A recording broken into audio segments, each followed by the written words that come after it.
दोस्तों इस वीडियो के अंदर आप लोग इस इंसान के पैरों के मूवमेंट देखना, पैर किस तरीके से अपने आगे लेकर चलते हैं यहाँ पर। और ये चीज़ बिना प्रैक्टिस के नहीं हो पाएगी। पैरों के मूवमेंट पर एक बार ध्यान देना जब ये पूरा ये प्रक्रिया को परफॉर्म करेगा।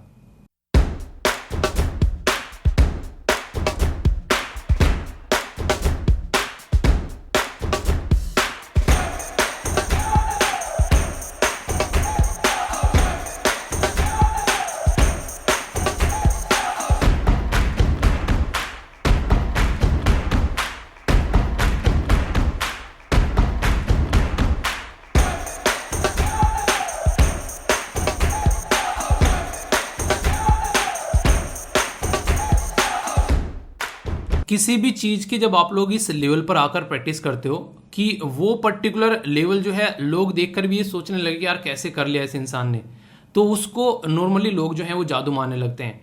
तो इसलिए मैं आप लोगों को कहता हूँ कि कोई भी चीज़ अगर जिसमें आप लोगों को लगता है कि आप लोग चीज़ों को अच्छे से परफॉर्म नहीं कर पा रहे हैं, उसको टाइम देना स्टार्ट करो, उसको प्रैक्टिस करना स्टार्ट करो। वो आप लोगों का मैथ हो सकता है, हिस्ट्री हो सकता है, ज्योग्राफी हो सकता है, आंसर राइटिंग प्रैक्टिस हो सकता है, या फिर कोई भी चीज़ जो भी आप लोगों को लगती है। फिर जो उसके अंदर आप लोगों की महारत हासिल होगी, लोग दांतों तले उंगली दबाएंगे कि यार ये इंसान कर कैसे लेता है। पर लेकिन टाइम आप लोगों को देना पड़ेगा। तो जो चीज़ आप लोग परफेक्ट बनाना चाहते हैं उसको दिन स्टार्ट करते ही सबसे पहले उसी चीज़ के ऊपर फोकस करो, ताकि पूरे दिन वो आप लोगों के माइंड में बनी रहे और सबसे फ्रेश टाइम उसको मिले और अच्छी परफॉर्मेंस आप लोगों की निकल के आए। ओके, हाउस द जोश, हाउस द जोश, हाउस द जोश, हाउस द जोश। सबसे पहले तो ये बताओ कि जोश आई है कि नहीं है, कैसी रही दीपावली, किस तरीके से सेलिब्रेट की, मजा आया कि नहीं आया। जिसने अच्छे से सेलिब्रेट किया है तो अच्छे से इसी तरीके से सेलिब्रेट करते रहना है। और जिसकी अच्छे से सेलिब्रेट नहीं हो पाई है, कोई घर से दूर था, अपने घर नहीं जा पाया, तो टेंशन मत लेना मेरे दोस्त, अगली साल फिर आएगी। पर लेकिन अपना टारगेट मत छोड़ना। और ये कमेंट देखकर कल मेरा दिन बन गया। जब मैंने ये कमेंट देखा तो मुझे बड़ा अच्छा लगा यार। इनके द्वारा बोला गया कि सर दिन इतना बिजी था कि मतलब समझ नहीं आता, मतलब ज़बरदस्त वाला बिजी था जो कि सबका था। पर फिर भी सोते सोते जब सोने गए उससे पहले यहाँ पर अपना जो काम था वो कंप्लीट किया गया, यानी कि क्लास कम से कम यहाँ पर कंप्लीट की गई। तो आज अपने आप पर प्राउड फील हो रहा है। मैं आप लोगों को बताऊं, अगर आप लोगों ने थोड़ा सुना होगा अंबानी साहब के बारे में, खासकर मुकेश अंबानी के बारे में, उनके द्वारा एक बात बोली जाती है कि अगर मैं कुछ चीज़ डिसाइड कर लूँ कि आज मुझे ये काम कंप्लीट करना है, तो जब तक वो कंप्लीट नहीं हो जाता तब तक मैं अपने बिस्तर पर सोने नहीं जाता हूँ। अगर कोई भी ऐसा कमिटमेंट आप लोगों ने अपने आप से करना स्टार्ट कर दिया, तो फिर जब आप लोग वो कमिटमेंट पूरा करोगे और डेली जब बिस्तर पर जाओगे, तो जो प्राउड फील आप लोगों को होगा, जो मोटिवेशन आप लोगों के अंदर आएगा, वो आप लोगों को ना तो किसी बाहरी इंसान से मिल सकता है और ना ही किसी और चीज़ों से आप लोगों को देखने को मिल सकता है। वो इंटरनल मोटिवेशन होगा। और जिस दिन वो आप लोगों ने एंजॉय करना स्टार्ट कर दिया, आप लोग अपना डेली का टारगेट कंप्लीट कर कर ही आप लोग सोगे, तो आप लोगों की परफॉर्मेंस जो है वो एक रॉकेट की तरीके से फाड़ कर बाहर निकल के आएगी। फोड़ दोगे भाई साहब उस चीज़ को जिसके अंदर घुस जाओगे।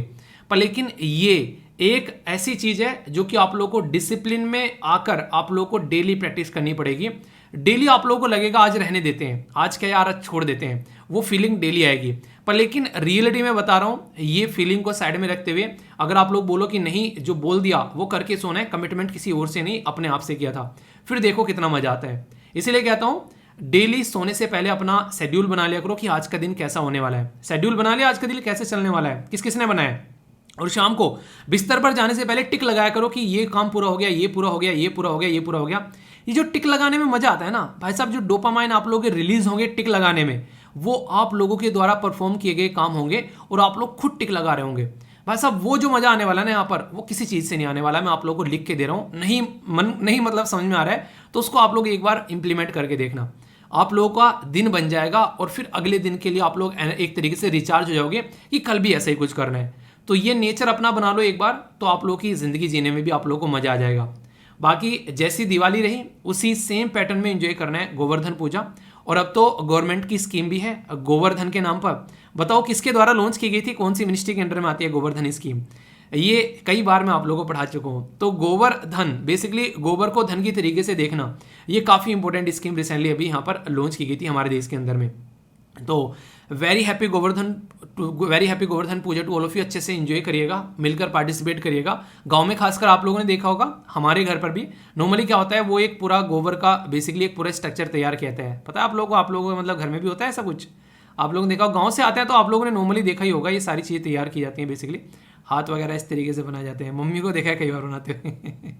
तो अच्छे से एंजॉय करिएगा और इसी तरीके से कोशिश ये करना कि पूरा दिन अच्छे से एंजॉय करना है। पर उससे पहले जो आप लोगों का काम है, जैसे कि स्टडी, जैसे मम्मी का काम घर पे क्या है, आप लोगों के लिए बेसिकली खाना बनाना, चीज़ें तैयार करना। अगर कोई ऑफिस गोइंग मोम है तो वो अपना उस तरीके से काम करती है, मतलब वो अपना काम नहीं छोड़ रहे हैं जब किसी भी त्यौहार पर। तो उनसे आप लोग इतना तो सीख सकते हो कि आप लोग भी अपना काम मत छोड़ो, जो कि पढ़ाई है। तो आप लोगों को भी अपना काम उसी तरीके से परफॉर्म करना है जैसे आप लोग के पेरेंट्स जो है अपने काम को परफॉर्म कर रहे हैं। उनसे सीख सकते हैं कि वो कितने अच्छे से अपना काम कर रहे हैं। होली दीपावली पर तो मम्मी या फिर घर में जो लोग होते हैं उनके काम और ज़्यादा बढ़ जाते हैं। तो सोचो आप लोग, हालांकि थोड़ी सी रेस्पॉन्सिबिलिटी आप लोगों के ऊपर भी आती है, पर लेकिन आप लोग अपनी उस रेस्पॉन्सिबिलिटी में से पूरा दिन जैसा भी जा रहा हो उसमें से एक पढ़ाई का एक पर्टिकुलर पोर्शन निकालना सबसे शानदार चीज़ ये होती है। और इसको देखकर ना आपके घर वाले बहुत खुश होंगे। तो किस किस ने कल लेक्चर देखा जरूर बताना, क्योंकि बहुतों ने नहीं देखा, मुझे पता है, क्योंकि पता चल जाता है। और इस तरीके से जब आप लोग करते हो तो आप लोग कहीं ना कहीं अंदर से वो फील करोगे कि नहीं हुआ। पर यहाँ पर एक बात जरूर ध्यान रखना, जिसने फॉलो नहीं किया है, वो जिसका छूट गया है, अब आप लोगों का टारगेट ये है कि उसको कंप्लीट जरूर करिएगा। क्योंकि एक लेक्चर जो रहता है वो इतना शानदार रहता है, उसके अंदर इतनी सारी चीज़ होती है कि बस क्या ही बोलूँ कि एक लेक्चर छूटने का मतलब है कि क्या पता कहाँ से क्या क्वेश्चन बन जाए। तो कोई भी लेक्चर आप लोगों को छूटना नहीं चाहिए। और इसी तरीके से आप लोगों को पार्टिसिपेट करना है। जब आप लोगों से यहाँ पर क्वेश्चन पूछता हूँ तो आप लोग आंसर देते हो। आज के एसएलवी कमांडो है यहाँ पर आप लोगों के सामने शानदार तरीके से यहाँ पर इनके द्वारा कल आंसर दिए गए। नाम तो नहीं लिखा है, आईएएस स्वीट लिखा गया है और एसएलवी मेंबर। तो यहाँ पर बहुत ही प्यारे से आंसर इनके द्वारा दिए गए। कल की वीडियो के नीचे मैंने पिन कर दिए, जाकर आप लोग देखिएगा, आप लोगों का मजा आ जाएगा।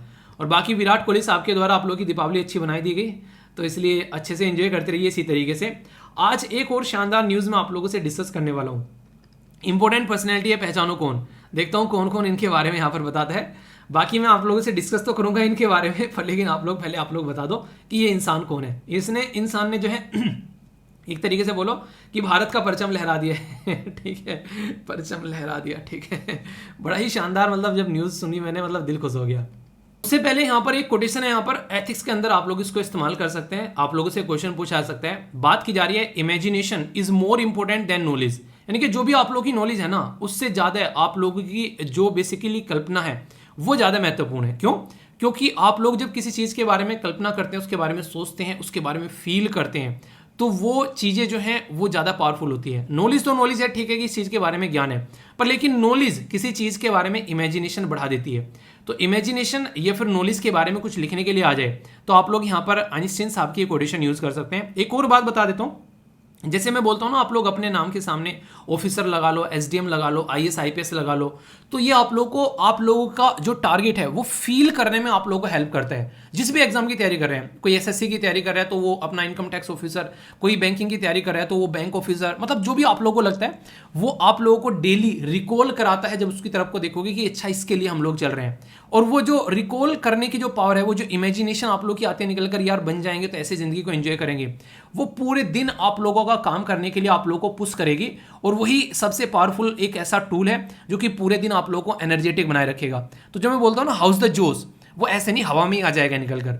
उस जोश के पीछे आप लोगों को प्रॉपर एक सिस्टमेटिक वे में अपना एक कुछ ऐसा सिस्टम तैयार करना पड़ेगा, क्योंकि इंसान है, ऐसा नहीं कि आप लोग हमेशा जोश में ही रहेंगे पूरे दिन में। कहीं पर आप लोग ऐसा भी लगेगा यार आज का दिन तो बेकार हो गया है, ठीक है, कहीं पर ऐसा लगेगा कि वाह आज दिन तो मजा आ गया बिल्कुल। तो ये ऐसे चलती है जिंदगी, ऐसे किसी की नहीं देखने को मिलेगी जोश में ही चल रही है और किसी की नीचे ही डूबी हुई है। अगर पूरे टाइम जोश भी है ना, तो ये भी एक तरीके बस समझो कि कुछ गड़बड़ी चल रहा है, क्योंकि हर टाइम जोश में रहना भी पॉसिबल नहीं है। तो इसीलिए बोला जाता है कि आप लोगों को टूल होना चाहिए कि जिस टाइम जोश में है उस टाइम पर आप लोगों को पॉजिटिव फील होना चाहिए, और जिस टाइम आप लोग बेसिकली नेगेटिव हैं उस टाइम ध्यान रखना चाहिए कि कुछ टाइम के लिए ही है, ये बीत जाएगा। उन्हें कहते हैं कि ये पल भी गुजर जाएगा। तो पल अच्छा हो या फिर बुरा हो वो गुजर जाया करता है। तो ये बात आप लोग हमेशा माइंड में रखिएगा, इससे आप लोग अपने काम को अच्छे से परफॉर्म कर पाओगे। तो हमेशा ये चीज़ माइंड में बिल्कुल क्लियर रखनी है। ओके, बाकी आगे चलते हैं, कुछ न्यूज़ आप लोगों को बता दूं ओवरव्यू कि कल क्या हुआ।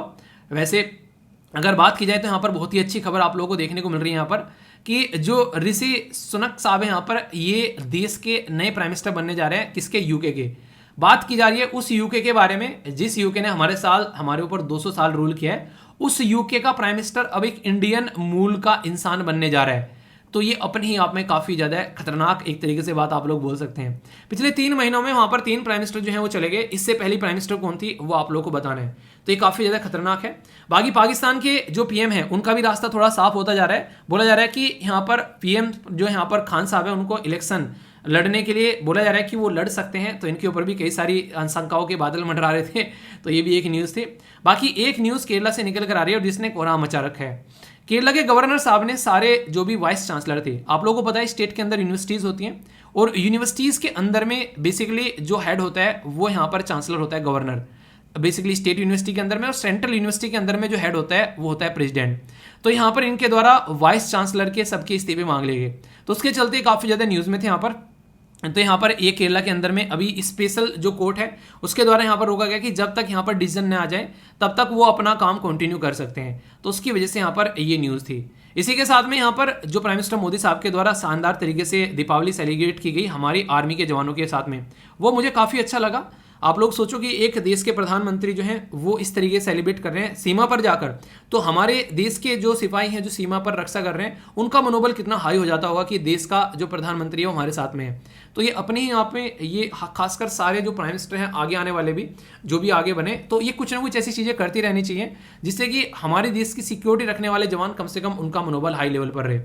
और एस जयशंकर साहब जो हैं वो यहाँ पर बेसिकली एक्सटर्नल अफेयर मिनिस्टर साहब जो हैं उनके द्वारा यूएन के अंदर बोला गया कि ग्लोबल साउथ के साथ में हमेशा खड़े रहेंगे, तो मिलकर काम करेंगे। तो ये छोटी छोटी न्यूज़ थे, मुझे लगा हल्का सा आप लोगों को इसके बारे में बताया जाए। ठीक है, बाकी अब जो कॉन्सेप्ट मैं आप लोगों से डिस्कस करने जा रहा हूँ वो काफ़ी इंपॉर्टेंट है। एक एक कर ध्यान से सुनिएगा, कोई भी डाउट आप लोगों के मन में नहीं होना चाहिए। ये ऐसे कॉन्सेप्ट है कुछ तो जो कि सुन के आप लोगों को बहुत मजा आने वाला है। ओके, बहुत ही इंपॉर्टेंट आर्टिकल है, एग्जाम में पूछा जा सकता है और पढ़ाऊंगा भी इस तरीके से कि आप लोगों को सुन के मजा आने वाला है। क्यों? क्योंकि ये सारे जो भी आर्टिकल जो मैं अब आगे डिस्कस करूंगा ये सारे काफ़ी इंपॉर्टेंट आर्टिकल हैं यार। एक एक आर्टिकल जो है वो किसी न किसी एग्जाम में आप लोगों को क्वेश्चन बना हुआ दिखेगा। तो इसलिए ध्यान से सुनिएगा। और आप लोग को ये रेगुलर कई बार न्यूज़ में भी आते हुए नजर आएंगे। तो आप लोग कई सारे ऐसे नहीं कुछ कॉन्सेप्ट्स होते हैं, तो कॉन्सेप्ट जितने माइंड में क्लियर रहते हैं उतने ही अच्छे से आप लोग उनको लंबे समय तक याद रख पाते हो। जैसे यहाँ पर मैं आप लोगों को बताने वाला हूँ स्कोर्च जो अर्थ टैक्टिक्स है, यानी कि अगर शॉर्ट फॉर्म में आप लोग बोलो इसको तो SAT, नाम सुन के लग रहा होगा ये स्कोर्च क्या है। ठीक है, तो यहाँ पर ये जो शब्द है इसको नॉर्मली इसको सूखा हुआ भी बोल सकते हैं या फिर इसको झुलसा हुआ भी बोल सकते हैं। देखो ना, कई बार कहीं आग लग गई तो आग लगने के बाद में जब चीज़ें झुलस जाती हैं, कई बार आप लोगों ने देखा होगा, अक्सर अगर आप लोग गांव से आते हैं तो आप लोगों ने देखा होगा खेतों में जब जो पुआली या फिर जो घास फूस जलाया जाता है तो उसकी वजह से यहाँ पर कई सारी चीज़ें झुलस जाती हैं। नहीं, ये बोलते हैं कि धरती झुलस गई, ऐसे भी कई बार बोल देते हैं। तो बहुत सारी ऐसी चीज़ें होती है कि मतलब सूखा सूखा सा वहाँ पर हो जाता है। तो ये एक अर्थ टैक्टिक्स यहाँ पर इसका नाम क्यों दिया गया? इसका नाम इसलिए दिया गया क्योंकि यहाँ पर इसका इस्तेमाल किया जा रहा है आज की डेट में रसिया के द्वारा इस टैक्टिक्स का। क्योंकि हो क्या रहा है बेसिकली पृथ्वी के ऊपर में जब भी किसी दो पार्टी की लड़ाई होती है तो नॉर्मली क्या होता है, मान लीजिए अभी आप लोग मान लीजिए क्या हो रहा है, जैसे रसिया और यूक्रेन की लड़ाई हो रही है। तो अभी रसिया को ये पता चल गया है कि आज की डेट में जो यूक्रेन को वेस्टर्न वर्ल्ड सपोर्ट कर रहा है। ये वेस्टर्न वर्ल्ड क्या है? पहले आप लोग यहाँ पर देखो, ये अपनी प्यारी कंट्री होगी, यहाँ से ऊपर जाओगे तो आप लोगों को यहाँ पर रसिया देखने को मिलेगा। ठीक है, तो रसिया की एग्जैक्ट लोकेशन ये आप लोगों के सामने है। यहाँ से इधर आओगे यूक्रेन है और यहाँ पर जो ये यूरोप हो गया, जर्मनी वगैरह, फ्रांस, यूके, ये आप लोग यहाँ पर आओगे तो आप लोगों को यूएसए देखने को मिलेगा। तो यूएसए और इसी के साथ में जो यहाँ पर यूरोप है ये मिलकर पूरा यूक्रेन को सपोर्ट कर रहे हैं। अब रसिया की चीज समझ में आ गई है और रसिया को यूक्रेन को घुटने टेकने के लिए मजबूर करना है। तो रसिया अब क्या करेगा? तो रसिया अब थोड़ा ऐसा काम करेगा जो कि मानवता के खिलाफ है, पर लेकिन उसको जीतने के लिए ये चीजें लग रही हैं कि ये करनी पड़ेंगी। उसमें क्या क्या होंगी, जैसे अगर आप लोगों से पूछ जाए, जैसे सोचो यहाँ पर रसिया ने कोई पाइपलाइन जा रही है, वो पाइपलाइन जो है वो पानी की है और पूरी एक सिटी में वो पाइपलाइन जाती है और उस सिटी को पूरी को पानी उसी से मिलता है। रसिया ने उस सिटी में उस पाइपलाइन के ऊपर एक बॉम्ब गिराया और वो पाइपलाइन जो है वो डिस्ट्रॉय कर दी। सोचो अब सिटी में जितने भी लोग हैं उन लोगों की क्या हालत होगी बिना पानी के। आप लोग खुद सोच के देखो, एक दिन आप लोगों को पानी न मिले तो आप लोगों की क्या खस्ता हालत होती है। वो सेम सिचुएशन रसिया ने यहाँ पर मान लो एक सिटी की कर दी, एक सिटी की, फिर अगले दिन दूसरी सिटी की कर दी। नेक्स्ट डे क्या किया उसने, यहाँ पर रोड और रेलवे, एक सिटी से दूसरी सिटी में जाने वाला जो रोड था और जो रेलवे का नेटवर्क था उसको उसने डिस्ट्रॉय कर दिया। ऐसे ही जैसे आप लोगों को मैंने पहले बताया कि रसिया और यूक्रेन की लड़ाई में जो एग्रीकल्चर फील्ड है वो काफी लार्ज स्केल पर डिस्ट्रॉय किया गया रसिया के द्वारा यूक्रेन का। इसका रीजन क्या था? इसका रीजन ये था ताकि वहां पर अगर ये सारी बेसिक फैसिलिटी को डिस्ट्रॉय कर दिया जाए तो भले ही कितना भी यहाँ पर जो वेस्टर्न वर्ल्ड है वो कितना भी क्यों ना सपोर्ट करता रहे यहाँ पर यूक्रेन को, पर लेकिन जब यूक्रेन के लोग ही यूक्रेन की सरकार के खिलाफ हो जाएंगे, ये कर क्या रहे हो, खाने के लिए खाना नहीं है, पीने के लिए पानी नहीं है, बिजली नहीं है, कहीं जाने के लिए रास्ते नहीं है, रेलवे ट्रैक सब टूट चुके हैं, खेतों में जो है फसल खत्म हो चुकी है, तो हर एक तबका सोसाइटी का जो है वो यूक्रेन की गवर्नमेंट के खिलाफ आके खड़ा हो जाएगा। तो ये इस तरीके की जब टैक्टिक्स यूज की जाती है यहाँ पर, तो रसिया के ऊपर आरोप लगाया जा रहा है कि रसिया ये जो यहाँ पर जो स्कोर्च अर्थ जो टैक्टिक्स है यहाँ पर इसको इस्तेमाल कर रहे हैं, और इस टैक्टिक्स का इस्तेमाल जो है यहाँ पर इसको रसिया को एक्यूज किया जा रहा है, यानी कि रसिया के ऊपर आरोप लगाया जा रहा है। तो आप लोग बोलोगे ये कैसे हो गया, मतलब वैसे तो टैक्टिक्स है, तो टैक्टिक्स जब यूज कर रहे हैं तो आरोप क्यों लगाया जा रहा है, मतलब इसका मतलब कुछ गलत होगा इस टैक्टिक्स में, तभी तो बोलते हैं आरोप लगाया जा रहा है, वरना टैक्टिक्स तो कोई यूज करके आप लोग क्वेश्चन सोल्व कर लेते हो। आप लोग बोलते हो बड़ी बढ़िया टैक्टिक्स थी, तो पॉजिटिव चीज है, ठीक है अगर वैसे देखा जाए तो। पर लेकिन यहाँ पर ये आरोप का नाम जब आ गया तो इसका मतलब नेगेटिव है। वो क्या है? क्योंकि ये जो टैक्टिक्स है यहाँ पर बैन है, क्योंकि यहाँ पर जो जनेवा कन्वेंशन है, यहाँ पर कन्वेंशन एक तरीका एग्रीमेंट टाइप में होता है, जब किसी के साथ में मिलते हैं बैठते हैं आप लोग कि हाँ चलो यार ऐसा करेंगे और ऐसा नहीं करेंगे। तो 1977 यानी कि जब हमारे देश में इमरजेंसी थी, याद रखना 1975 से लेके 77 तक का, तो उसी टाइम की बात है जब यहाँ पर ये इमरजेंसी खत्म हो रही थी। 1977 में यहाँ पर ये जनेवा कन्वेंशन हुआ, उसमें ये बोला गया कि आप लोग जो हैं आपस में जब दो कंट्री की आर्मी या नेवी या एयरफोर्स या दो कंट्री की जो बेसिकली डिफेंस की जो फोर्सेज हैं लड़ाई करेंगी, वो सिविलियन लोगों के ऊपर यानी कि जो आम नागरिक हैं उनके ऊपर किसी भी तरीके का अटैक नहीं करेंगे, और अगर किसी भी तरीके का अटैक आम आदमी के ऊपर किया जाएगा तो वो बेसिकली गलत माना जाएगा और उस कंट्री के ऊपर प्रतिबंध लगाए जाएंगे। ये बेसिकली बातें यहां पर बोली गई है। तो ये इसलिए यहां पर बोला जा रहा है कि ये गलत तरीके से इस्तेमाल कर रहे हैं, मिसाइल यूज कर रहे हैं यहां पर, वाटर टैंक वगैरह, पाइप वगैरह, रेलवे ये ट्रैक वगैरह, इन सब चीजों को ब्रेक करने के लिए, ताकि जो एनिमी कंट्री है उसके घुटने टिक जाए। तो ये सिस्टम यहां पर इनके द्वारा फॉलो किया जा रहा है। अभी यहां पर यहां तक तो इंपॉर्टेंट थी टैक्टिक्स बहुत इंपॉर्टेंट थी, पर लेकिन इससे भी ज्यादा इंपॉर्टेंट क्वेश्चन जो मैं अब आप लोगों को बताने जा रहा हूं वो थोड़ा ध्यान से सुनिएगा। अगर आप लोगों से कोई पूछ बैठे क्या हिस्ट्री में ये टैक्टिक्स किसी के द्वारा इस्तेमाल की गई है हमारे देश के अंदर में, तो याद रखना मराठा जो आर्मीज थी उनके द्वारा यहाँ पर ये बेसिकली टैक्टिक्स यूज की जाती थी, ठीक है। तो यहाँ से एक इंटरेस्टिंग क्वेश्चन आप लोगों के लिए बन सकता है, बड़ा ही प्यारा सा। टैक्टिक्स के बारे में पूछा जा सकता है, रसिया यूक्रेन के खिलाफ यूज कर रहा है, जनेवा कन्वेंशन में ये रुका हुआ है, बैन कर रखा है, और हमारी कंट्री में मराठा आर्मीज के द्वारा भी इसको इस्तेमाल किया गया है। तो बहुत ही इंपॉर्टेंट और प्यारा सा टॉपिक और क्वेश्चन आप लोगों के सामने है। कंफ्यूजन नहीं होना चाहिए, कंफ्यूजन हो तो बताना। ये तो है इंग्लिश वालों के लिए। अगर हिंदी भाषी को यहाँ पर कोई डिफरेंट जो एक तरीके से समझ में नहीं आ रहा हो, तो जो भी आर्टिकल यहाँ से रहेंगे वो इंग्लिश और हिंदी दोनों में आप लोगों को देखने को मिलेंगे। तो जब पीपीटी जाकर डाउनलोड करोगे तो आसानी रहेगी, इसको आप लोग एंजॉय कर सकते हैं, ठीक है। आगे नेक्स्ट टॉपिक की ओर। फीडबैक जरूर देते रहना, जैसा भी आप लोगों को वीडियो लगती है लाइक या डिसलाइक कर आप लोग बता सकते हैं। और वीडियो के एंड में जो छोटे छोटे आर्टिकल होंगे वो बहुत ही उम्दा आप लोगों के रहने वाले हैं, सुनकर आप लोगों का मजा आने वाला है। क्योंकि वो जो कॉन्सेप्ट हैं कई सारे, जैसे ट्रांजिट बेल हो गया, बहुत ही इंपॉर्टेंट कॉन्सेप्ट है, आप लोगों का सुन के मजा आने वाला है। तो ये कुछ ऐसे कॉन्सेप्ट मैं आप लोगों से डिस्कस करूंगा जिसके बारे में आप लोगों को पता भी नहीं होगा, और जब पता चलेगा तो आप लोग इनको जब देखोगे कहीं भी न्यूज़पेपर वगैरह में तो आप लोगों को लगेगा यार ये कॉन्सेप्ट तो पता है, ठीक है। तो आप लोगों के अंदर कॉन्फिडेंस आ जाएगा। तो ऐसे ऐसे टॉपिक मैं बेसिकली वीडियो के एंड में डिस्कस करने वाला हूँ कई सारे। एक डिस्कस करूंगा यहाँ पर जो कि आप लोगों को देखने को मिलेगा एनसीएमसी, वो क्या है, ब्रॉडकास्टिंग जो बेसिकली एजेंसी है प्रसार भारती, उसके बारे में आर्टिकल है। आप लोगों से यहाँ पर एक पर्टिकुलर आर्टिकल देखने को मिलेगा, किसके बारे में, वो है ग्रेट इंडियन बस्टर्ड के बारे में। इंटरेस्टिंग आर्टिकल है, कुछ कॉन्सेप्ट्स, ठीक है। और एक पर्टिकुलर आप लोगों से मैं यहीं पर ही पूछना चाहूंगा, आप लोगों से पूछूं अगर ड्रोनी क्या है, मतलब एक पर्टिकुलर एक सिस्टम है जिसका नाम है DRONI, किस किस को पता है कि ड्रोनी क्या है, बताओ, देखता हूँ कौन कौन से ये बताता है, ठीक है। आइए आगे बढ़ते हैं। यहाँ पर काफी शानदार यहाँ पर ये आर्टिकल आप लोगों को देखने को मिलने वाला है, अच्छे से सुनिएगा, कोई भी डाउट आप लोगों को नहीं होना चाहिए। क्वेश्चन है आप लोगों के सामने यहाँ पर, increasing interest of India in Africa has its own, मतलब अपने ही एक तरीके से has its pros and cons, तो क्रिटिकली एग्जामाइन करने हैं। यानी कि इंडिया का जो इंटरेस्ट बढ़ रहा है अफ्रीका के अंदर में, उसके क्या क्या फायदे और क्या क्या नुकसान है, आप लोगों से पूछा जा सकता है। आगे यहां पर पूछा गया कि how does India see it place in economic space of rising natural resources rich Africa. ये 2014 और 15 में क्वेश्चन पूछे गए। अभी ऐसे भी क्वेश्चन बन रहे हैं कि जो अफ्रीका कॉन्टिनेंट के अंदर में ये चाइना का इंटरेस्ट जो बढ़ रहा है उसके बेस पर इंडिया के इंटरेस्ट पर उसका क्या इंपैक्ट पड़ सकता है। तो ये सारी ऐसी चीजें जो याद रखिएगा। ठीक है, चाइना क्या करता है, अगर किसी भी देश में उसको किसी भी तरीके का कोई इन्वेस्टमेंट करना होता है तो वहां पर उसका पूरा फोकस रहता है कि जनता जो लोकल एरिया की है उसके ऊपर बिल्कुल फोकस नहीं किया जाए, वहां से बस माल पानी निकाल कर लाए और अपनी लाइफ को एंजॉय करे। पर हमारा देश ऐसा नहीं करता है।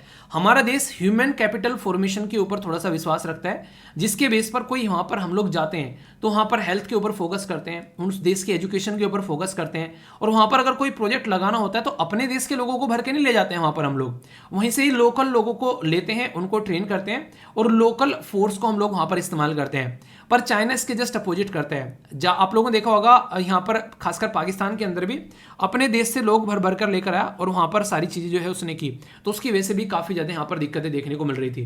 तो ऐसे इश्यूज आप लोगों को यहाँ पर देखने को मिलेंगे, तो इसके बारे में समझ सकते हैं। अभी अफ्रीका का आर्टिकल क्यों आ गया, हमारे देश में डिफेंस एक्सपो गुजरात के अंदर में आप लोगों को देखने को मिला, जो कि एक तरीके की प्रदर्शनी आप लोग बोल सकते हैं हमारे डिफेंस का जो सिस्टम है उसका, कहाँ पर, गुजरात के अंदर, गांधीनगर के अंदर में।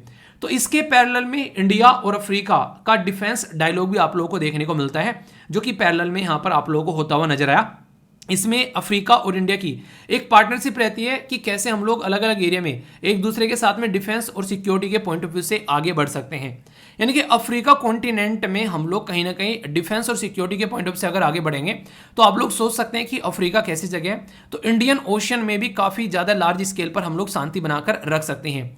और अफ्रीका कॉन्टिनेंट के अंदर में अगर हम लोग अच्छे से जाकर पार्टिसिपेट कर पाए तो जो चाइना का दबदबा है वो भी कहीं ना कहीं एक तरीके से आप लोग बोल सकते हैं कि कम होता हुआ यहाँ पर नजर आएगा। तो ये काफ़ी इंपॉर्टेंट है। अभी जो पर्टिकुलर ये सिस्टम था, इसकी जो थीम थी वो था अडेप्टिंग एक तरीके से स्ट्रेटजी फॉर सिनर्जी, यानी कि मिलकर काम करना पैरेलल में और स्ट्रेंथ करना डिफेंस और जो सिक्योरिटी कोऑपरेशन है दोनों देश के बीच में। तो ये डायलॉग की थीम यहाँ पर रखी गई।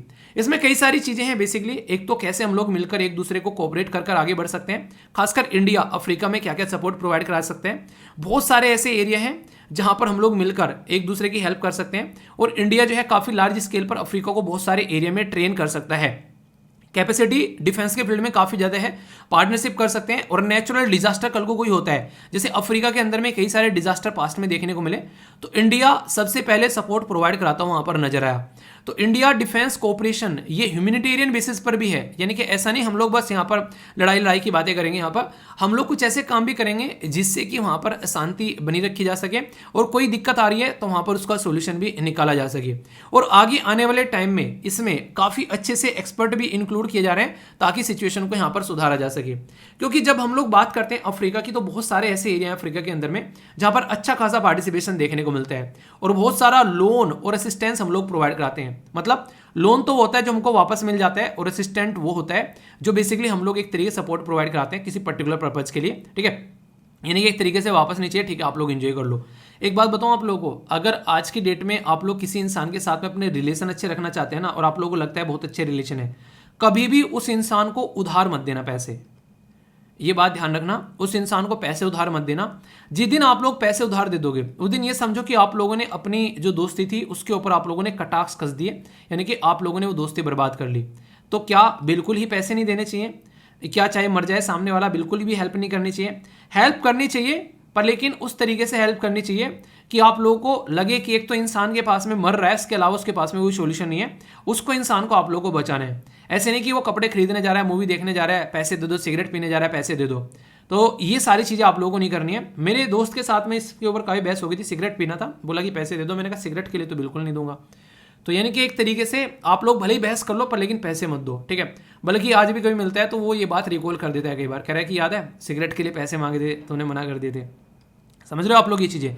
पर लेकिन इंसान को अगर उधार देते रहो और 5-5 रुपये 10-10 रुपये उधार दे दिए, इंसान को ये चीज़ें याद भी नहीं रहती हैं यार, अगर आप लोग देखोगे तो ये रिलेशन खराब करता है। और दूसरी बात ये कि अगर आप लोगों को लगता है कि आप लोगों के पास में इतना पैसा है किसी को उधार देना है कि आप लोग उसको वापस नहीं लोगे, आप लोगों को लग रहा है ठीक है जो गया तो गया, तो फिर आप लोग दे सकते हो कि या सामने वाला देगा तो भी सही है और नहीं वापस देगा तो भी सही है। अगर वो वाला पैटर्न आप लोगों का है तो फिर गुड है, फिर कोई जरूरत नहीं, फिर तो कोई दिक्कत नहीं। आप लोग किसी की हेल्प करना होगा वो एक तरीके से, आप लोगों को वापस चाहिए ही नहीं है तो भी कोई दिक्कत नहीं है। पर लेकिन किसी को अपने ऊपर डिपेंडेंट बिल्कुल भी नहीं बनाना है, ये बात ध्यान रखिएगा। कई बार पार्टी करने जा रहे हैं, अगर सामने वाला 5 रुपये खर्च कर रहा है तो आप भी 5 रुपये ही खर्च करो तभी पार्टी करने जाओ, वरना उस पार्टी में बिल्कुल भी नहीं जाना है। ये बात हमेशा ध्यान रखिएगा, वरना वो सामने वाला 1-2 बार पार्टी दे देगा, दूसरी तीसरी बार वो एक्सपेक्ट करता है कि सामने वाला भी खर्च करे।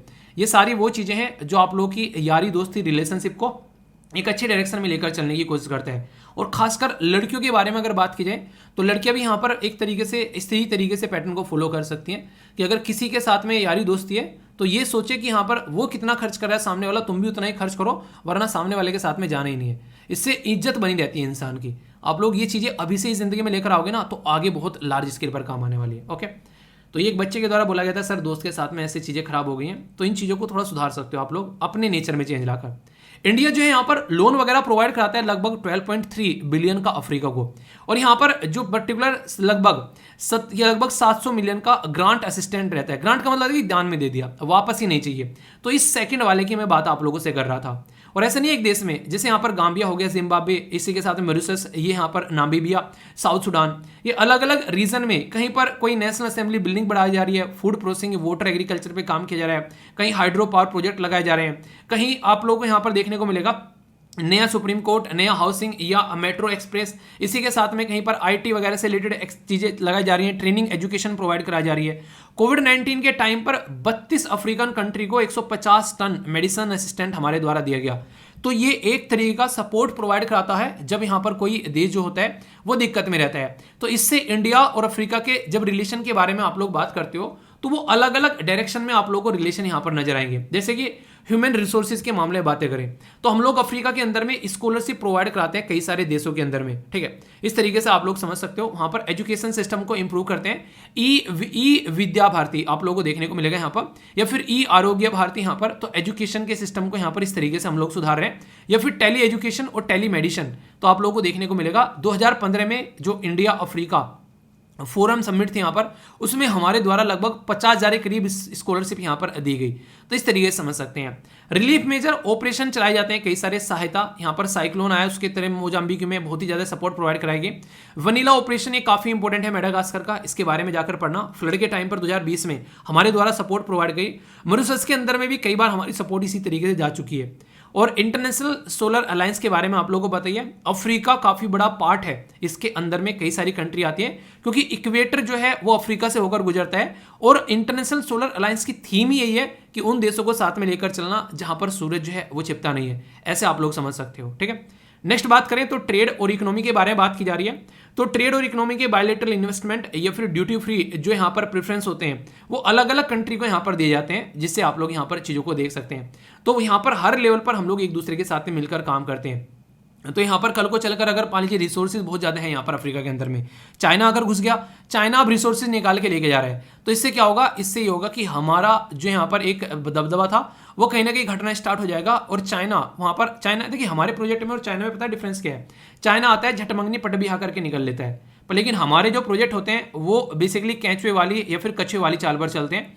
तो उसकी वजह से दिक्कत रहती है कि एक तरीके से ना बाबा आदम के जमाने वाली हो नहीं, एक तरीके खिचड़ी बन गई, चल रही है वो चीज़ें चली हुई आ रही हैं, बस पर पूरी नहीं हो रही है, तो लोग भी फ्रस्ट्रेट होने लगते हैं। तो इस तरीके से आप लोग समझ सकते हैं। तो जरूरी है कि बैलेंस बना के चलना। और यूपीएससी भी यहाँ से क्वेश्चन पूछ चुकी है आप लोगों से, अगर इंटरेस्टिंग देखो तो मैंने आंसर एंड के बताए, यहाँ पर भी क्वेश्चन है 2016 में पूछ लिया गया इंडिया अफ्रीका समिट के बारे में। बोला गया कि यहाँ पर 2015 में ये थर्ड ऐसी समिट आप लोगों को देखने को मिली थी। 16 में पूछा गया तो 15 की बात की जा रही है। और यहाँ पर ये इनिशिएट की गई थी जवाहरलाल नेहरू जी के द्वारा 1951 में। ये क्वेश्चन आप लोगों को यहाँ पर देखने को मिल रहा है। तो आप लोगों को लगता है यहाँ पर एक तरीके से इतनी पुरानी समिट यहाँ पर चली हुई आ रही है कोई कि एक तरीके से जवाहरलाल नेहरू जी के द्वारा स्टार्ट की गई होगी, तो कॉमन सेंस भी आप लोग बोल सकते हैं, ठीक है। उस टाइम पर तो हम लोग अपने आप को ही थामने में मुश्किल से काम चला पा रहे थे कि पूरे अफ्रीका के साथ में सबमिट करने लगे। तो ये स्टेटमेंट तो कॉमन सेंस से आप लोग बोल सकते हैं गलत है, ठीक है। बाकी फर्स्ट स्टेटमेंट यहाँ पर सही आप लोगों को देखने को मिलेगी। 2008 से यहाँ पर फर्स्ट समिट हुई थी न्यू दिल्ली के अंदर में। तो यहाँ से स्टार्टिंग में लगभग जो कंट्री थी वो 14 के करीब थी, अब काफ़ी लार्ज स्केल पर कंट्री आज के डेट में पार्टिसिपेट कर रही है यहाँ पर। तो ये याद रखिएगा यहाँ पर। तो इस तरीके से क्वेश्चन आप लोगों से पूछे जा सकते हैं, ठीक है। बेसिक इन्फॉर्मेशन है, कंफ्यूजन नहीं होगा। देखिए जब कॉन्सेप्ट क्लैरिटी होगी ना तो क्वेश्चन का आंसर आप लोग आसानी से कर पाओगे। तो इसलिए कहता हूँ कि किसी भी चीज़ की कॉन्सेप्ट क्लैरिटी लेकर आगे बढ़ना है।